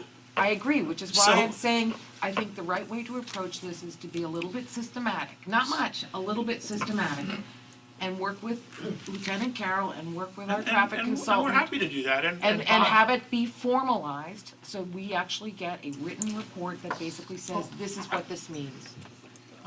Lou can come out there and look at it, and he can opine to whether it works or not, and he can work with John, and if there's an adjustment, we'll make it. But to Bob, to your original suggestion, when I went out in the hall, I was trying to find out where Whole Foods was. And I think that we may be able to come up with some baby steps, whether you see them as baby or not remains to be seen. But, we can look at adjusting their hours a little bit. We can look at bringing these stores online progressively as these improvements are made. This is what Rob was talking about. We're flexible, but we also need, we're so pregnant that we need to name the child. We need to get in the delivery room, so we're trying to figure out what day is the delivery date. Maybe a bad metaphor, and I'm sorry if you felt I was pulling the guilt card on the people who've been hired. But we got to tell the folks who've been hired. I have no interest in harming, No, I know that. I know that. just So harming the I'm- people who are getting hired, but the only non-compromise among many is safety, period. No. So Does that's Does my. the fact that this is gonna go live on Monday mean that this situation that I keep pointing out with this southbound lane headed straight into the left-hand lane, that left-hand turning lane, is gonna become a reality on Monday? Because I am very concerned about that. And I think our traffic consultant needs the Yeah, I time don't think we're to agreeing on take a that. look at that. Okay, Well, but this is what we can- Felix is telling us, that this is gonna Let's be ask ready on Lou Monday. about that. I'm We can telling ask you Lou that about that. the MPT plan that was proposed amongst the traffic consultants So is you've being hired, built. you have hired police officers to stand at the intersection? We have a. And you're gonna ask our police officers to sort of take out of their regular we've schedule on agreed- Monday? We've Oh, that's already agreed been discussed. to put Oh, police it's been at, discussed with, at both Well, if intersections. you came to the meetings, you would I'm just. sorry, can I, is this happening on Monday, this southbound lane going into Sorry, the if you don't left-hand come to the turning lane? meetings. The answer is yes. That's happening on Monday. This is what we were told to build, this is what we've been building. According to whom? yeah. No one told Is that you not our- to is build a that not our- southbound lane that's gonna go into a head-on Nick? collision with the left-hand Isn't turn that lane. Well, correct me if I'm wrong, counsel, help us here. How can this go forward on Monday if there's not a changed resolution permitting this well, from because- both these boards? No, you can't, we can't open the store Right, until they're it's a just- changed resolution. But they're changing the trappic patterns on the road, so the question Really? is who has Without a that resolution? authority to make that? We have to change our resolution. No, not with respect to the MPT plan. I don't Is mean this to- just a field change? Yeah, they're, I mean, Lou, do you have an I opinion? Can disagree. you give an opinion? I know you haven't had sufficient time, because of course we didn't get this plan until But tonight at Lou's been 5:30. working on this for a But couple of weeks now. He That's has that's- not been but working on it. Even if he has, Yes, he even has. if he has, we're getting. Okay, let's lots of listen to responses. him. You asked, Why don't and we let's ask listen him? to him. We don't need to guess, let's ask him. So, because it's a temporary construction plan, they can put this plan into effect and operate the intersection. They can do that during construction. When And we is took. that because the DOT permit grants them that authority to do so? They don't need any permission from the town? They don't need any permission from the town to put in effect this temporary operation. No, they don't. do they need DOT permission? They really don't need DOT permission. I They- find that as- mind-boggling on a as- state road. I as- find that absolutely As, mind-boggling. as a courtesy, John would send the plan over to DOT, but basically it ends up being whoever signs and seals this plan is responsible for the plan. And who would Occupy that the be? road to do construction, they don't need a permit from DOT? Well, they have a permit to do work, they're doing work in the roadway now. Okay. The thing about the left turn lane, and it is offset quite a bit, it is a construction area. Again, if it's only a 3-car left turn bay, I would rather not have a left turn bay at all. If it was going to be longer, then we would have to figure out if the alignment could be shifted a little bit, which might be tough to do, but I would rather have just one through lane, and again, not have the southbound right turn lane going so that we could process that northbound traffic. I find this really unbelievable that this kind of incredible physical change to the flow of traffic on a state road does not require permission from DOT. To me, this is a traffic hazard.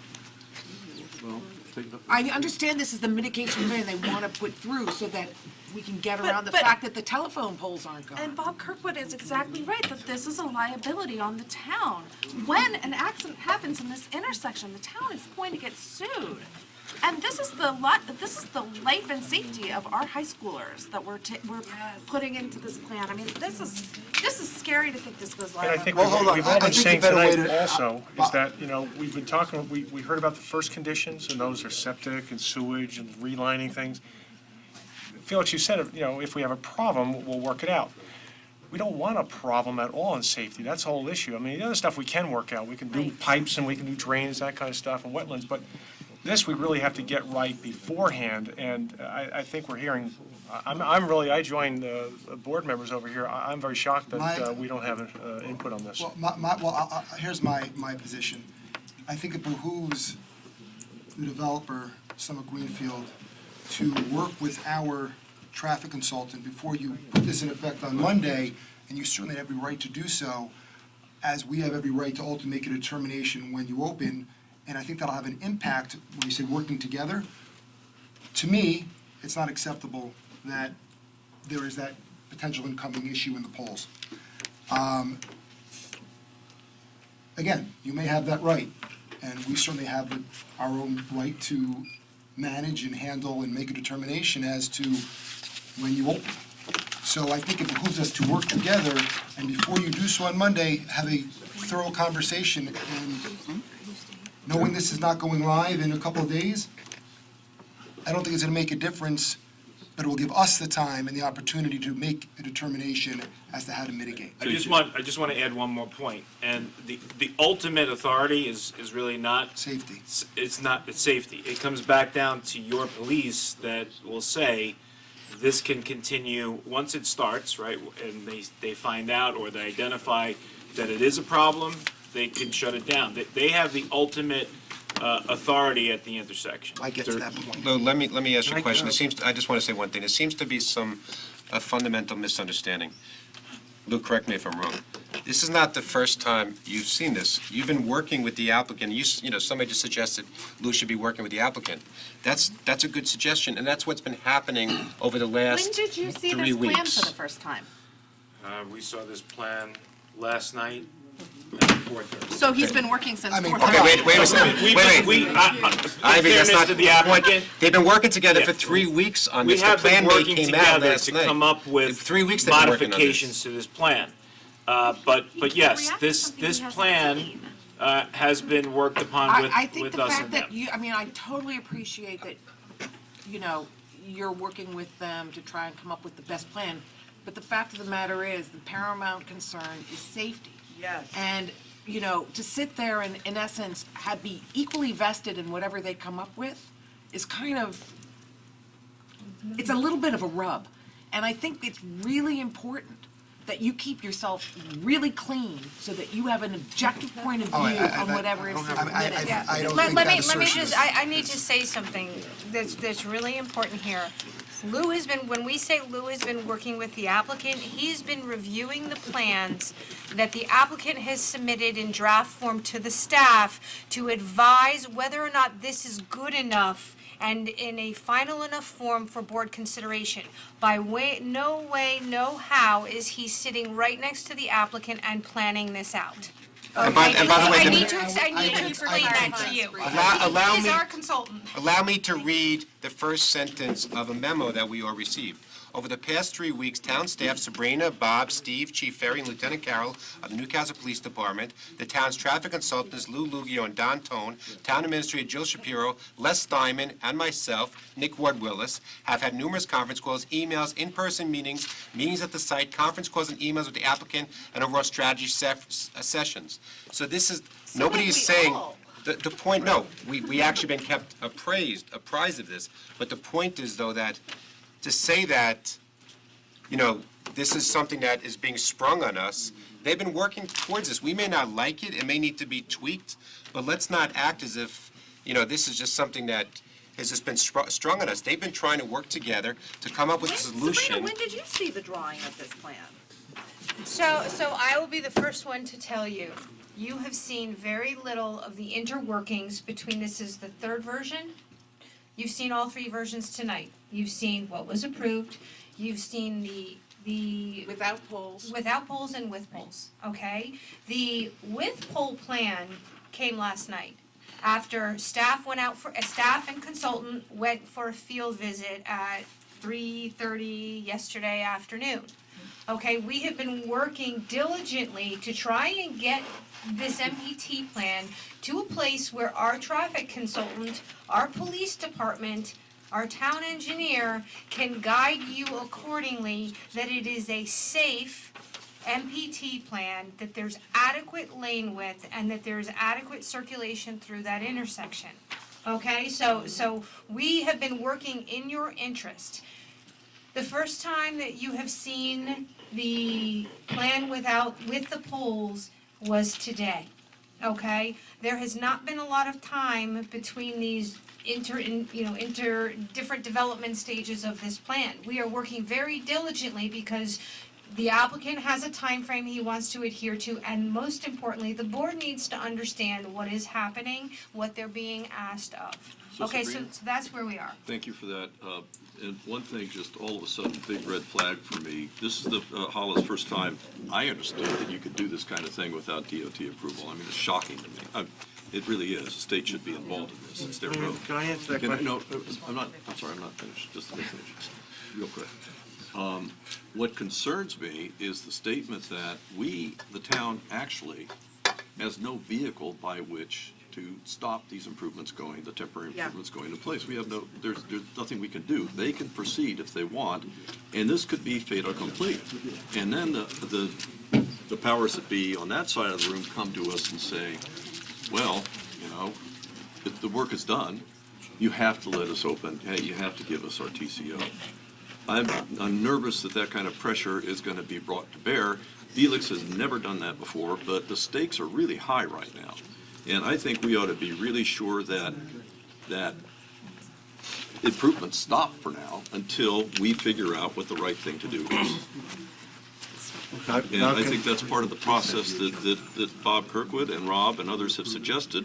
Let's just, I think we ought to just get going on it. Tom, we do have a vehicle. It's the police to make sure it's safe. And number two, Tom, is, we don't have to approve an opening, period. I know that. Not an asterisk. I know that, but that's fine.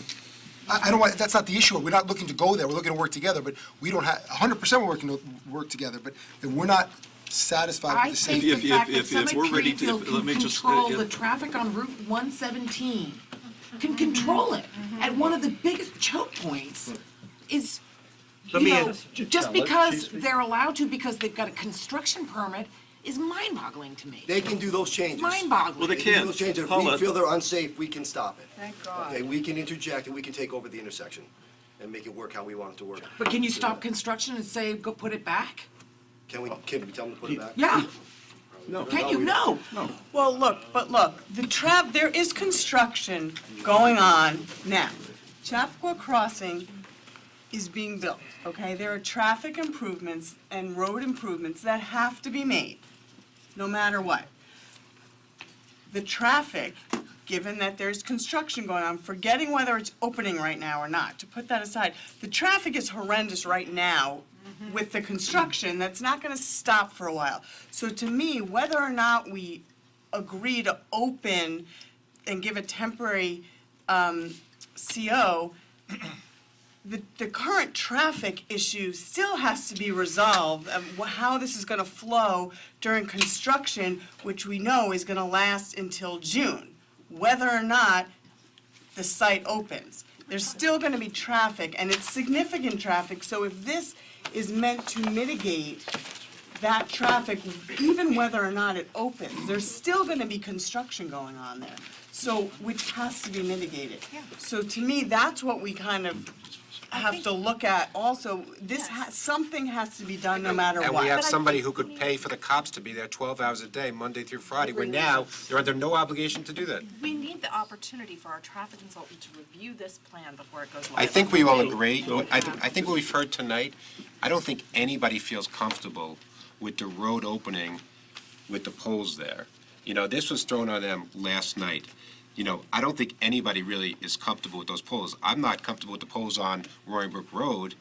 I've always said there's no way that they could open without those poles on Roaring Brook Road. We're not talking And about whether it's opening. We're I talking understand, about- but the point is, having those poles, well, those poles are on 117 right now.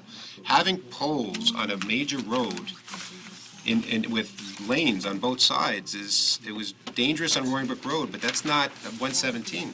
Mr. Chairman, can I make just a procedural suggestion, because, we have planning board has other applicants. Yes.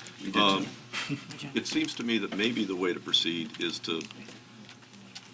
there are objectives that need to be, that everybody has, and for the most part, I think they're common objectives in the next step. There may be some outliers, we ought to do this as well. If there's a way for us to, not tonight, but in an exchange of thoughts by email tomorrow, list our objectives for the next step, and let the chairman, with the applicant, figure out what the next steps are to meet those objectives. And Who's the then- chairman, just for the record? Bob? Chairmen. Oh, wow. That's got a supervisor, but I don't mind doing it, I just want to make sure who we're talking about. No, I don't get the big bucks. But if you want to just make it chairman, then it's you. No, I don't. So, Rob, in this case, I'm trying to I think members of the public still need to speak, but I think that if we can agree that that's the way to proceed, then we can actually make some progress. I agree 100%. There's no question that there's benefits to working with the applicant, getting the police involved, having them pay for the cost, and doing things like moving guide rails and things like that, there's no question. We got to get everything on paper, sit down, and come to an agreement that everybody can feel comfortable with safety being the number one issue, and traffic being the second, third, and fourth issue. The fact is, like Lisa said, there's going to be traffic here. The question is how to manage it. And there's always the possibility we can't get there, but we have to try. I'm going to say just one thing about the construction. We've tried in the last 2 weeks to put as much pavement out there as we can physically get in. This is one suggestion of one way to pave it, to stripe it, et cetera. If we didn't spend that 2-week time frame getting the additional pavement on either side, we could have no discussion. It'd be locked down to one lane per direction. And then when the construction occurred, we wouldn't have the ability to move traffic either side. So, as with any construction zone, you have to look at what they call temporary bypasses, et cetera. The purpose out here was to get the pavement in such that we no longer just have 22 feet that was there before, but we now have 30-plus feet to work with. The rationale is, the other rationale is what's the best way to utilize that going forward. So it was never the intent of the applicant just to throw it out there, to come up with a plan and, forget about it. The intention was, what can we do with the drainage considerations we have? How much pavement can we get out there to allow the road, the striping, the lane widths, whatever, to go back and forth, east and west? That was the whole purpose. And now we're in the discussion phase, do we do it A or B or C? For example, we heard people talk about a left turn lane. My initial approach was not to put a northbound left turn lane, but to make it a wider lane. So instead of having 12 feet, make it 16 feet. So if I had the occasional vehicle turning right or left, a vehicle could go by inside. Well, that means instead of having 19 feet for that approach, I would need 16 feet. So now I can get rid of that offset.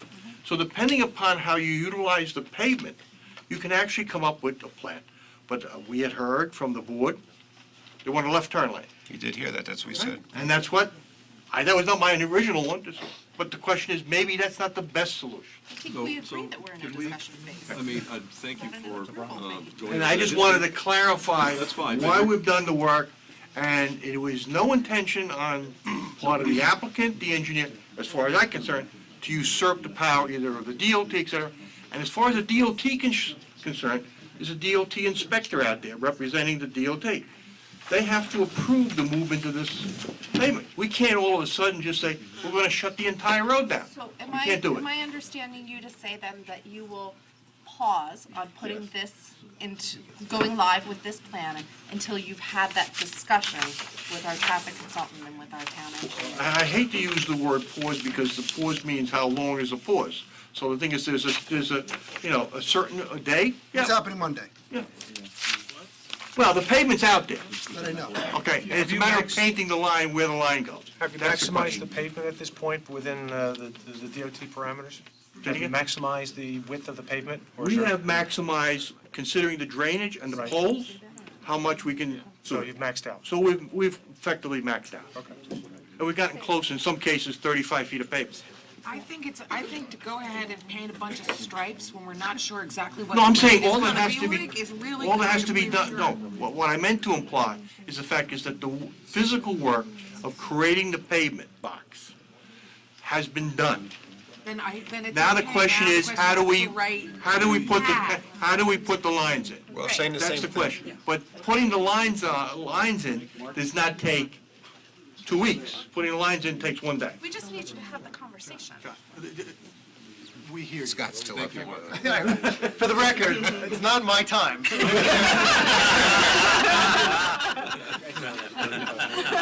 And for the record, you're getting tired. I think John just explained it with respect to the pavement because we were running out of time and we had the right to do that. We're not going to stripe anything without your vision. Here's where we are, basically, just to sum it up. We have 6 months to where we know we're going to have the full improvements finished, which we are permitted by law to go ahead and finish and open our place. Just That's the situation. I'm no different than you. I got at this 6 months ago. I wasn't here for the original approvals.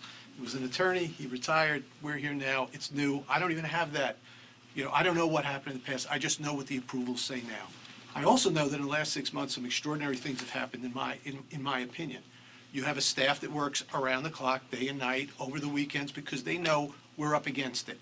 We're up against it with a tenant, which it's not a threat. There's legitimate concern that we have both a business arrangement with someone and also that there are real serious consequences with people, which at some point we have to decide what the story is or what to tell them or how that's going to work. Okay, one way or the other.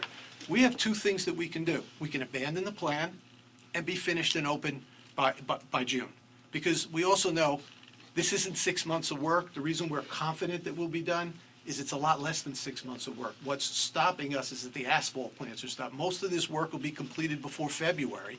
We just have to wait until that happens, and then once that happens, the pavements will be finished, the asphalt will be there, and we'll finish. So we're very confident about that being able to be finished. Could you miss by a week or two? Of course you could. Could there be weather that would make the plant not open until the end of April? Yes, it could happen. But we know we're eventually going to go. So what this is a 6-month request. And now the question that we have is really twofold in front of you. Number one, I know as a fact, because I've gotten to know Felix, he's not putting a plan in front of you that he thinks is unsafe. His experts that we have spent a lot of time with have told us that they believe this to be safe. You can have separate opinions, you can think that there are ways to make it safer, and everything that the town, with its expert, has tried to do with us, we've done. We've said, well, you want a new plan? We'll look at a new plan. You want to compare the plans? You want new counts? All of that stuff has been done, and we will continue to do it. At some point, we'll abandon it because if we're going to be 3 weeks earlier than we would open anyway, it doesn't make any sense. So if, on behalf of Felix, as I just asked him, you're willing to say you want to continue to work with this with us, understanding the clock's ticking and we're going to work hard on it, we'll go back to the drawing board, take all of your comments that we heard tonight, go back with our person. I'm glad the supervisor did it. Please understand, these are plans, and some of the plans that you're seeing tonight were not our suggestion. You heard your own traffic experts say that right turn on red. That wasn't on our original plan. You heard John say that left turn lane was because you guys had asked for it. So there's a limited amount of what we can do. We will try to find consensus on the board, and we will work with you over the next few weeks to try to make it happen. And if it happens, great, and if it doesn't, then we'll be back to going back the other way. Doesn't mean that we won't be listening about these other things and concerns you have. I think you know Felix, and he's going to listen. But you keep calling it a big ask. Yes, it is, because it's important to us. So we're asking you to work with us on it. That's it. That's where we are. In conclusion, I promise this is 1 minute. So I had 3 things quick. I want to clarify, I think, an incorrect statement earlier. Someone said there is not room for 2 lanes here. Anyone who's been by this intersection between 7 and 8 a.m. knows that there is one whole lane of cars waiting to turn left into the high school, and then a whole separate lane going onto the sawmill. So it's not a true statement that you can't fit two cars here. Second, this is a genuine offer. I am not making a joke. I will sell you as much of my land as you need. There's only 2 houses between here and Annandale, mine and my neighbor's. I will sell you as much as you need at the assessed value, which is below market, that you need to put the proper sidewalk, railings, whatever you need. All right, that's an offer. And then the last thing is, this is a partnership, right? I'm glad Whole Foods is coming. I'm glad Summit's coming. I'm glad there's going to be tons of retail there. Hopefully, this is a partnership with the town for decades. Why are we talking about 6 months, right? 225 minimum wage temp jobs. It's money. That's what we're talking about. It's going to cost them money, right? This is a long-term relationship. Let's not make a stupid decision for 6 months and some money. This is a long-term. That's it. Thank you. Yeah, a question? You offered the property next door too, that... If you make, yeah, I'll get him.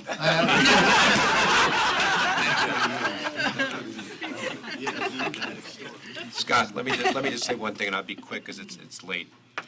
Like you're saying, you're offering some of your property, and that's very generous. And quite honestly, I'm sure everybody here was thinking the same thing. Who knows where you live? I wasn't going to put you on the spot and say anything, but I was close to it. But But that's the point, we're trying to work with each other. Listen, when we approved this retail that was handed to us, and I'll be very quick because I know it's late, we could have given them 90,000 or 100,000 square feet of retail, and we probably felt that we probably wouldn't be sued if we did that, okay? But instead, we sat down with them, we got the Wallace Auditorium, we got the 3 parcels on Brook Road, we got $1.5 million, and we got the unlimited high school improvements that we needed. That's a type of relationship. So to say, on one hand, let them wait 6 months, that's fine, we could say that, but then we get nothing in return by working with each other. We still want improvements to the Chapel Performing Arts Center.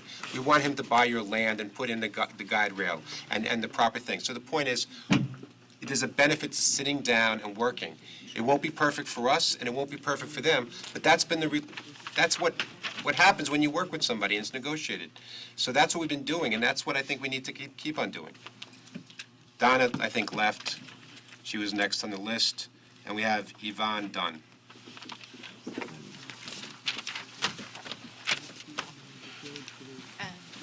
So my name's Yvonne Dunn. We're at 76 Cowden Lane. And I just wanted to ask, the way construction is being managed or mismanaged right now, as of last Thursday, when you started construction on multiple areas on the sides of the streets, it's not safe right now. What are we doing about that? We've brought it to everybody's attention, and nothing's changed. There's no safe pedestrian route. You hear that kids and other people are using the intersection. Nothing's changed. But we can get some cops out there on their dime, and that's part It's of been working since together. last Thursday. No, I'm not talking about having our cops there. Right now, it's the construction crews that's supposed to do that. But with this temporary traffic measure we're talking about, we would have cops, professionals out there that they'd be willing to pay for it. It's not safe right now during We understand that, construction. but that's, And nothing's being done. All right, if we've been like, have you guys been, yep. Chief? Not I just want safe. to say, I'm hearing things are unsafe, and I hear it a lot. But I checked the police desk, I asked them today, have you got any calls today about the conditions up on Brook Road? No. Anything on Bedford Road? No. Anything down South Greeley? No. But I hear them because they come through Facebook and Chappaqua moms and people posting them online. Absolutely, that's the best way to get people's attention. 238-4422. You get the police department, we send the police officer up to that intersection, take a look, if it's unsafe, we'll take care of it. But talking about it online doesn't get to us. A policeman came at 4:30 yesterday and pulled over. Traffic was still backed up well after Traffic's into gonna be backed up, but did he into see anything Lexington. unsafe? It's not safe. Well, that's You a matter have of to come opinion. see it. There is no safe pedestrian route at all at that intersection right now. we hear How what is you're it still saying. operating when people cannot cross the intersection? You said you would shut it down if it's not safe. And as the chief said, we have to be aware of that. I mean, you're telling us that. I think you're both making different Can I- points. Yeah, can I speak about yesterday? You have to I know- report it to the police station. Posting it on Chappaqua Moms is not, now, there are times that I will copy a post and send it to the chief, and then the chief's response is, these people need to call us, so we have a record of it. You gotta understand, it's also about creating the paper trail. They want people to report it directly to them. I'm not saying you did anything wrong. The I chief- know I didn't do the anything chief- wrong. The chief, please, I don't mean to be attacked. I it's don't- not just If I'm me. coming across wrong, that's not my intention. The point is, we're on the same page. He's just asking you to call up the police and report it so that they can take care of it. It's But not my question was to everybody, to the construction, to the people who are running construction, who see that it's not safe. To the town board members who have seen it's not safe. Maybe the police didn't know, but so many other people did, and nothing's changing. Well- It's not safe. Well, yesterday, somebody posted a picture about kids getting off a bus. That was me. The police, okay, so just so you know, I mean, maybe we haven't gotten back to you yet on that via Facebook, but just so you know, Ivy immediately brought it to the chief's attention. They immediately sent somebody out there. We immediately called Seth Corwin. And the truth is, he's the owner of the Chappaqua Bus Company. And, I mean, And it was the same situation today. well, yeah, but what Seth Corwin basically told us is that's where the bus stop has always been. There's just more traffic there, and the cars are stopping. They have both buses coming from opposite directions. The cars stop there, and it's just the only difference now is there's more traffic. But the cars, in fact, more traffic slows it down. I'm not saying it's a safe situation, but the point is, everybody looked at that, and we don't see really what the extra danger is. There's more cars there, but they're stopped and the kids are crossing the street and there's buses coming from each direction. So what is this construction making it more dangerous? That was the part that I don't think any of us understood. Well, I mean, I responded when you asked me that question. There's increased traffic. There didn't used to be traffic. The increased traffic slows it down, though. It slows it down, but it means that there's constant cars coming through there, whereas they used to get off the bus and there wasn't cars coming through. But the No, cars not stop. always The cars cars on stop. 117. Lieutenant Carroll? Actually, yeah, Lieutenant Carroll, since you were there and you observed it in response to your Facebook post that Ivy forwarded to him. But it's not just the bus stop. You have an intersection with active construction on every single side. A pedestrian cannot cross without going through a construction site. That's true. That's why we've talked so much tonight about pedestrian safety and that we want to make sure that it gets taken care of. Unfortunately, it's not something that can get taken care of in one day, but that's why we're sitting and talking about it, so we can figure out the best way to make sure all the kids in this whole surrounding area, including the high school and everyone who's walking, can be safe. And you have an applicant It who's is willing to... on the forefront of our minds. So why do you have all active construction sites at the intersection going right now so that there is no safe passage for a pedestrian? Well, why don't we let Lieutenant Carroll speak, because he's the one who observed it, and he's, I'm asking the person who's running the construction. well, I'm asking the head safety person in our town, if you don't mind. Well, there's two separate issues we're looking at. The bus stop issue, the picture you sent us, and when we looked into it, the traffic was stopped in both directions. So the kids crossed, the traffic was stopped. We talked to Seth Corwin and said, yes, the bus driver will not cue the people to cross the street until he deems it safe. And there hasn't been an issue, according to him, up at that intersection. Yesterday at 4:30 was terrible. On top of all the construction, what happened, we did respond there because a landscape truck broke down on 117 northbound, which required a full-size record to remove. So that caused a greater problem, which caused the backup to Lexington Avenue. As for the pedestrians, we reached out to the school to find out how many kids were crossing. Or they told us no, only 5 kids came and none of us crossed 117. The first we're actually hearing, and I believe you, the first we're actually hearing about a problem with pedestrian crossing is tonight. So You have a bus stop right there. the bus stop is the Beeline bus stop, correct? On the We north didn't side. hear there was an issue with the crossing until tonight. You're saying there is an issue, nobody told it to us. Now we can look into it, but nobody has informed us there was an issue. And they have traffic directing in place, right? So, but if you're not happy with it and you're seeing an issue, call the police and we'll come look at it. That's what we're going for. I mean, Lieutenant, there is no safe place for a child to cross the street, because whether they're directing traffic, but even if they direct a child across the street, there's nowhere for them to walk. They're actually walking in a construction zone. And even if they say, okay, well, we're gonna walk through Chappaqua Crossing, that's a construction zone. So there actually is nowhere for a child to, whether or not they can safely cross 117 with the person's directing traffic is one thing, but even if they do, there's no safe place for them to walk. It's an active construction zone there. Can we get the applicant to stage these things so that they're only working on one side at any one given time? Maybe that'll help alleviate the situation. I'm sorry. Can we ask the applicant, work with the applicant to see whether or not the applicant can try to stage the construction so it's only on one side? I've seen the same thing. It's on both sides and there's just no place to go. So we understand that they're under a lot of pressure to get things done, but can we not perhaps look at some way of staging it so it's on one side at a time, increasing the chances we have safe passage? Actually, that's what we've been doing. Well, This it is wasn't John there. Haslett, who's running construction. Okay, well. Basically, when we started the work on 117, we worked strictly on this side. Yeah, I think one of the problems is actually, you're probably correct. One of the problems is, of course, we have the interlopers of Con Ed, and they do whatever they please That's all what I over was the place. gonna say. Well, right, So you maybe gotta work Con with Ed, Con Ed, yeah. though. You saw up to 6 to 8 trucks of Con Ed. Still construction. Whole intersections. Right. Our contractor basically finished this side 100%. Right. And then we just started working down this side here and actually completed up to here today. Con Ed wasn't here today, so it was a lot less hectic, a lot less traffic.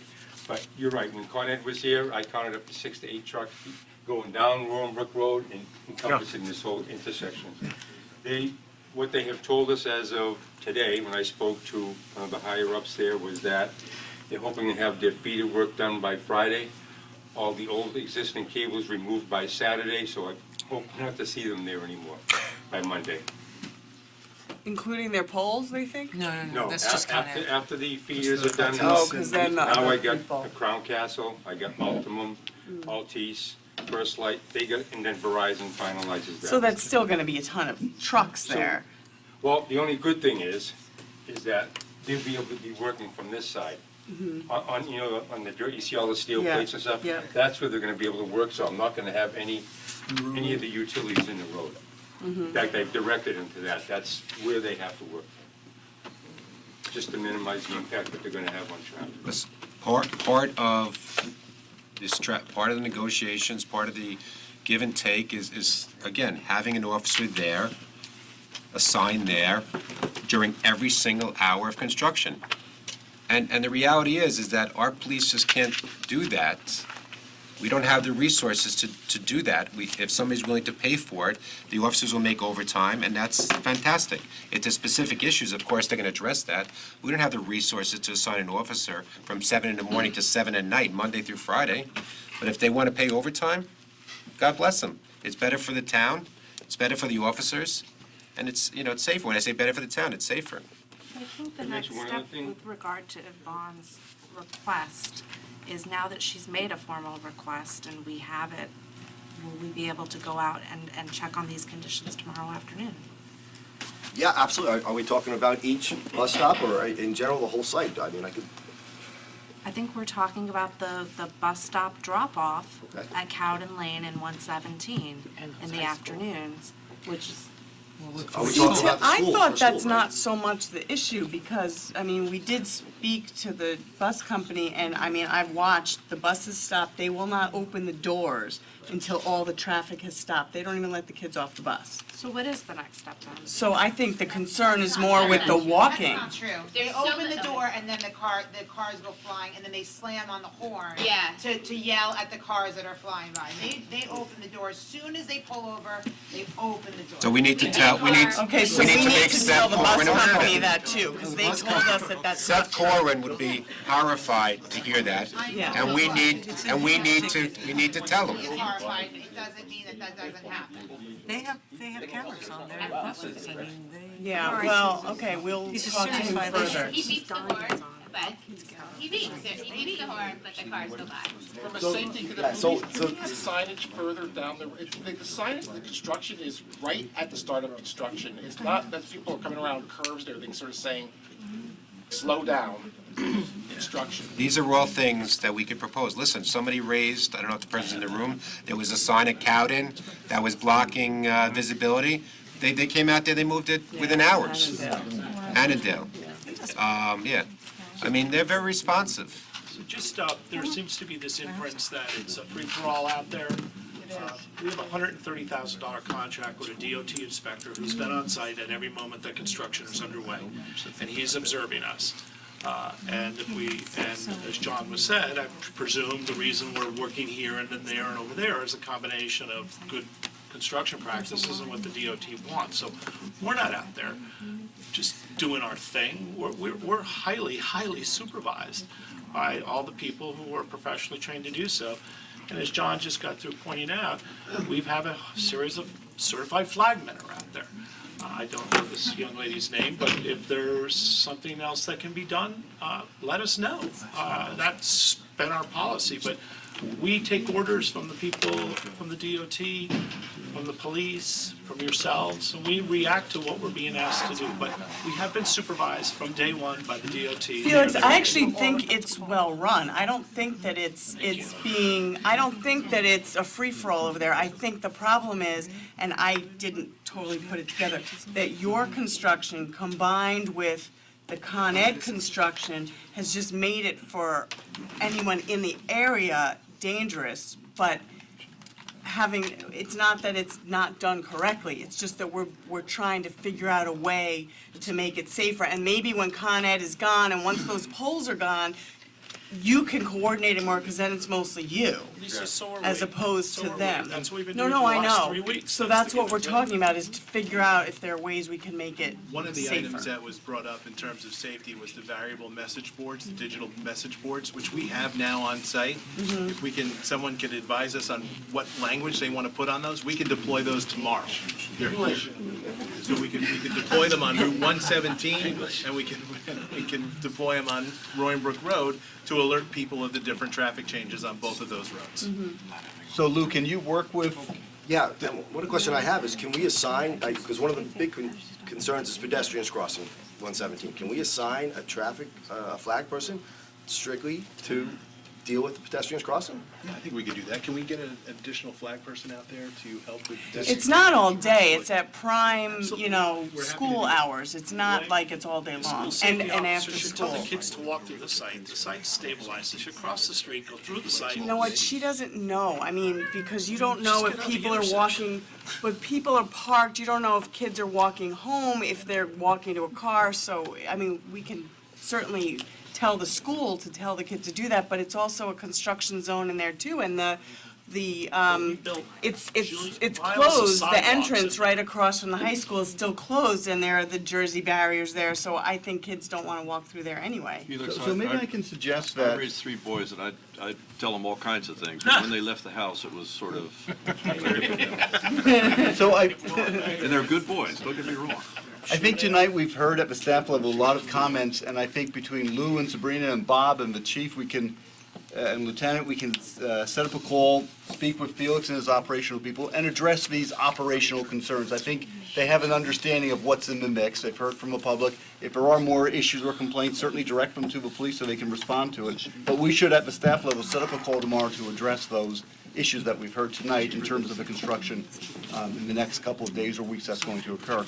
And also, Lou's going to work with Felix's team to talk about the modifications to the plan. I think the question for the board now is, you've opened up a public hearing, and to continue that, it needs to be continued to a date certain. So when would you like to adjourn that meeting to, this hearing to? That makes it. Right, I mean, right, you When have are a we po- going to get Yeah, it's revisions not to the enough plan? time, And when are the- Tuesday. Well, your next how much meeting- time Should do be we need to earlier review the than plan, and when Tuesday. are the polls gonna Right, so in my mind, it's either Friday or Tuesday. Well, that would be special meetings then, right? Because we don't meet again until the 18th. Correct. I can make myself available for Friday. I'm in Are we planning on doing this to basically try and beat the the December 12th date? I kind of feel that this coming Friday is way too soon. I mean, it's Tuesday, how are we possibly gonna digest what you've had and turn it into an April How are we document? going to get a new plan? Yeah. We don't need to digest what we've been submitted so far. We need a new plan that to have a conversation with Lou and- raised. So we can do that now. Friday's too soon. Yeah. And So it's if I Tuesday. could- Even Tuesday is too soon, I think. Paula, I kind of agree, and if I could suggest that whatever date we pick for a meeting, that we be sure before that date that all of our comments are in, so that we aren't bringing up new things at that meeting, that all of our comments are in so that they can, based on the And information not we only have. that, but I would so like that- so they can be more, I would like to have more than, No, I understand. an hour and a half to review the document. So what we can No, do I- is schedule it for next Tuesday, and No, in it's the adjourned. event that you adjourn it next Tuesday, and in the event that you don't have the materials in time, you don't convene that meeting, you adjourn it to a later date. So at Right. least you have a date on the calendar, and then you'll make that decision beforehand as to whether or not you're going to proceed, and post that on the town's website so the public's aware of it. So is this both boards do it? You guys meeting next Tuesday also? They're not, but they'd be happy to. We'd be happy. Oh, yeah. It'll be a special meeting, so that's different timing. We're not busy doing the actual traffic direction out there. We'll But come you'll to have the to meeting. schedule tonight. House Chairman Crowe. Yeah. Right. Yeah, at least you get to be called chairman, says. So then, I have a question. then the chairman would both need to have, entertain a motion to adjourn tonight's public hearing to next Tuesday. At what time? Well, the first of all, 11th. Tuesday would we the have a 11th. quorum? What's everyone's schedule? Agreement from the applicant though, that they're going to get Morning is no good. revised Evening. We're gonna work with Lou and see if we can do it, and if we don't have it, then we don't convene it. Yeah. But we have a meeting anyway, so. So Right, what time do you're you, meeting anyway. what time do you guys meet? Would we do a special meeting at 7 o'clock? Is that what we would do? Joint meeting? Continue this? Maybe try to do it at 6 if possible.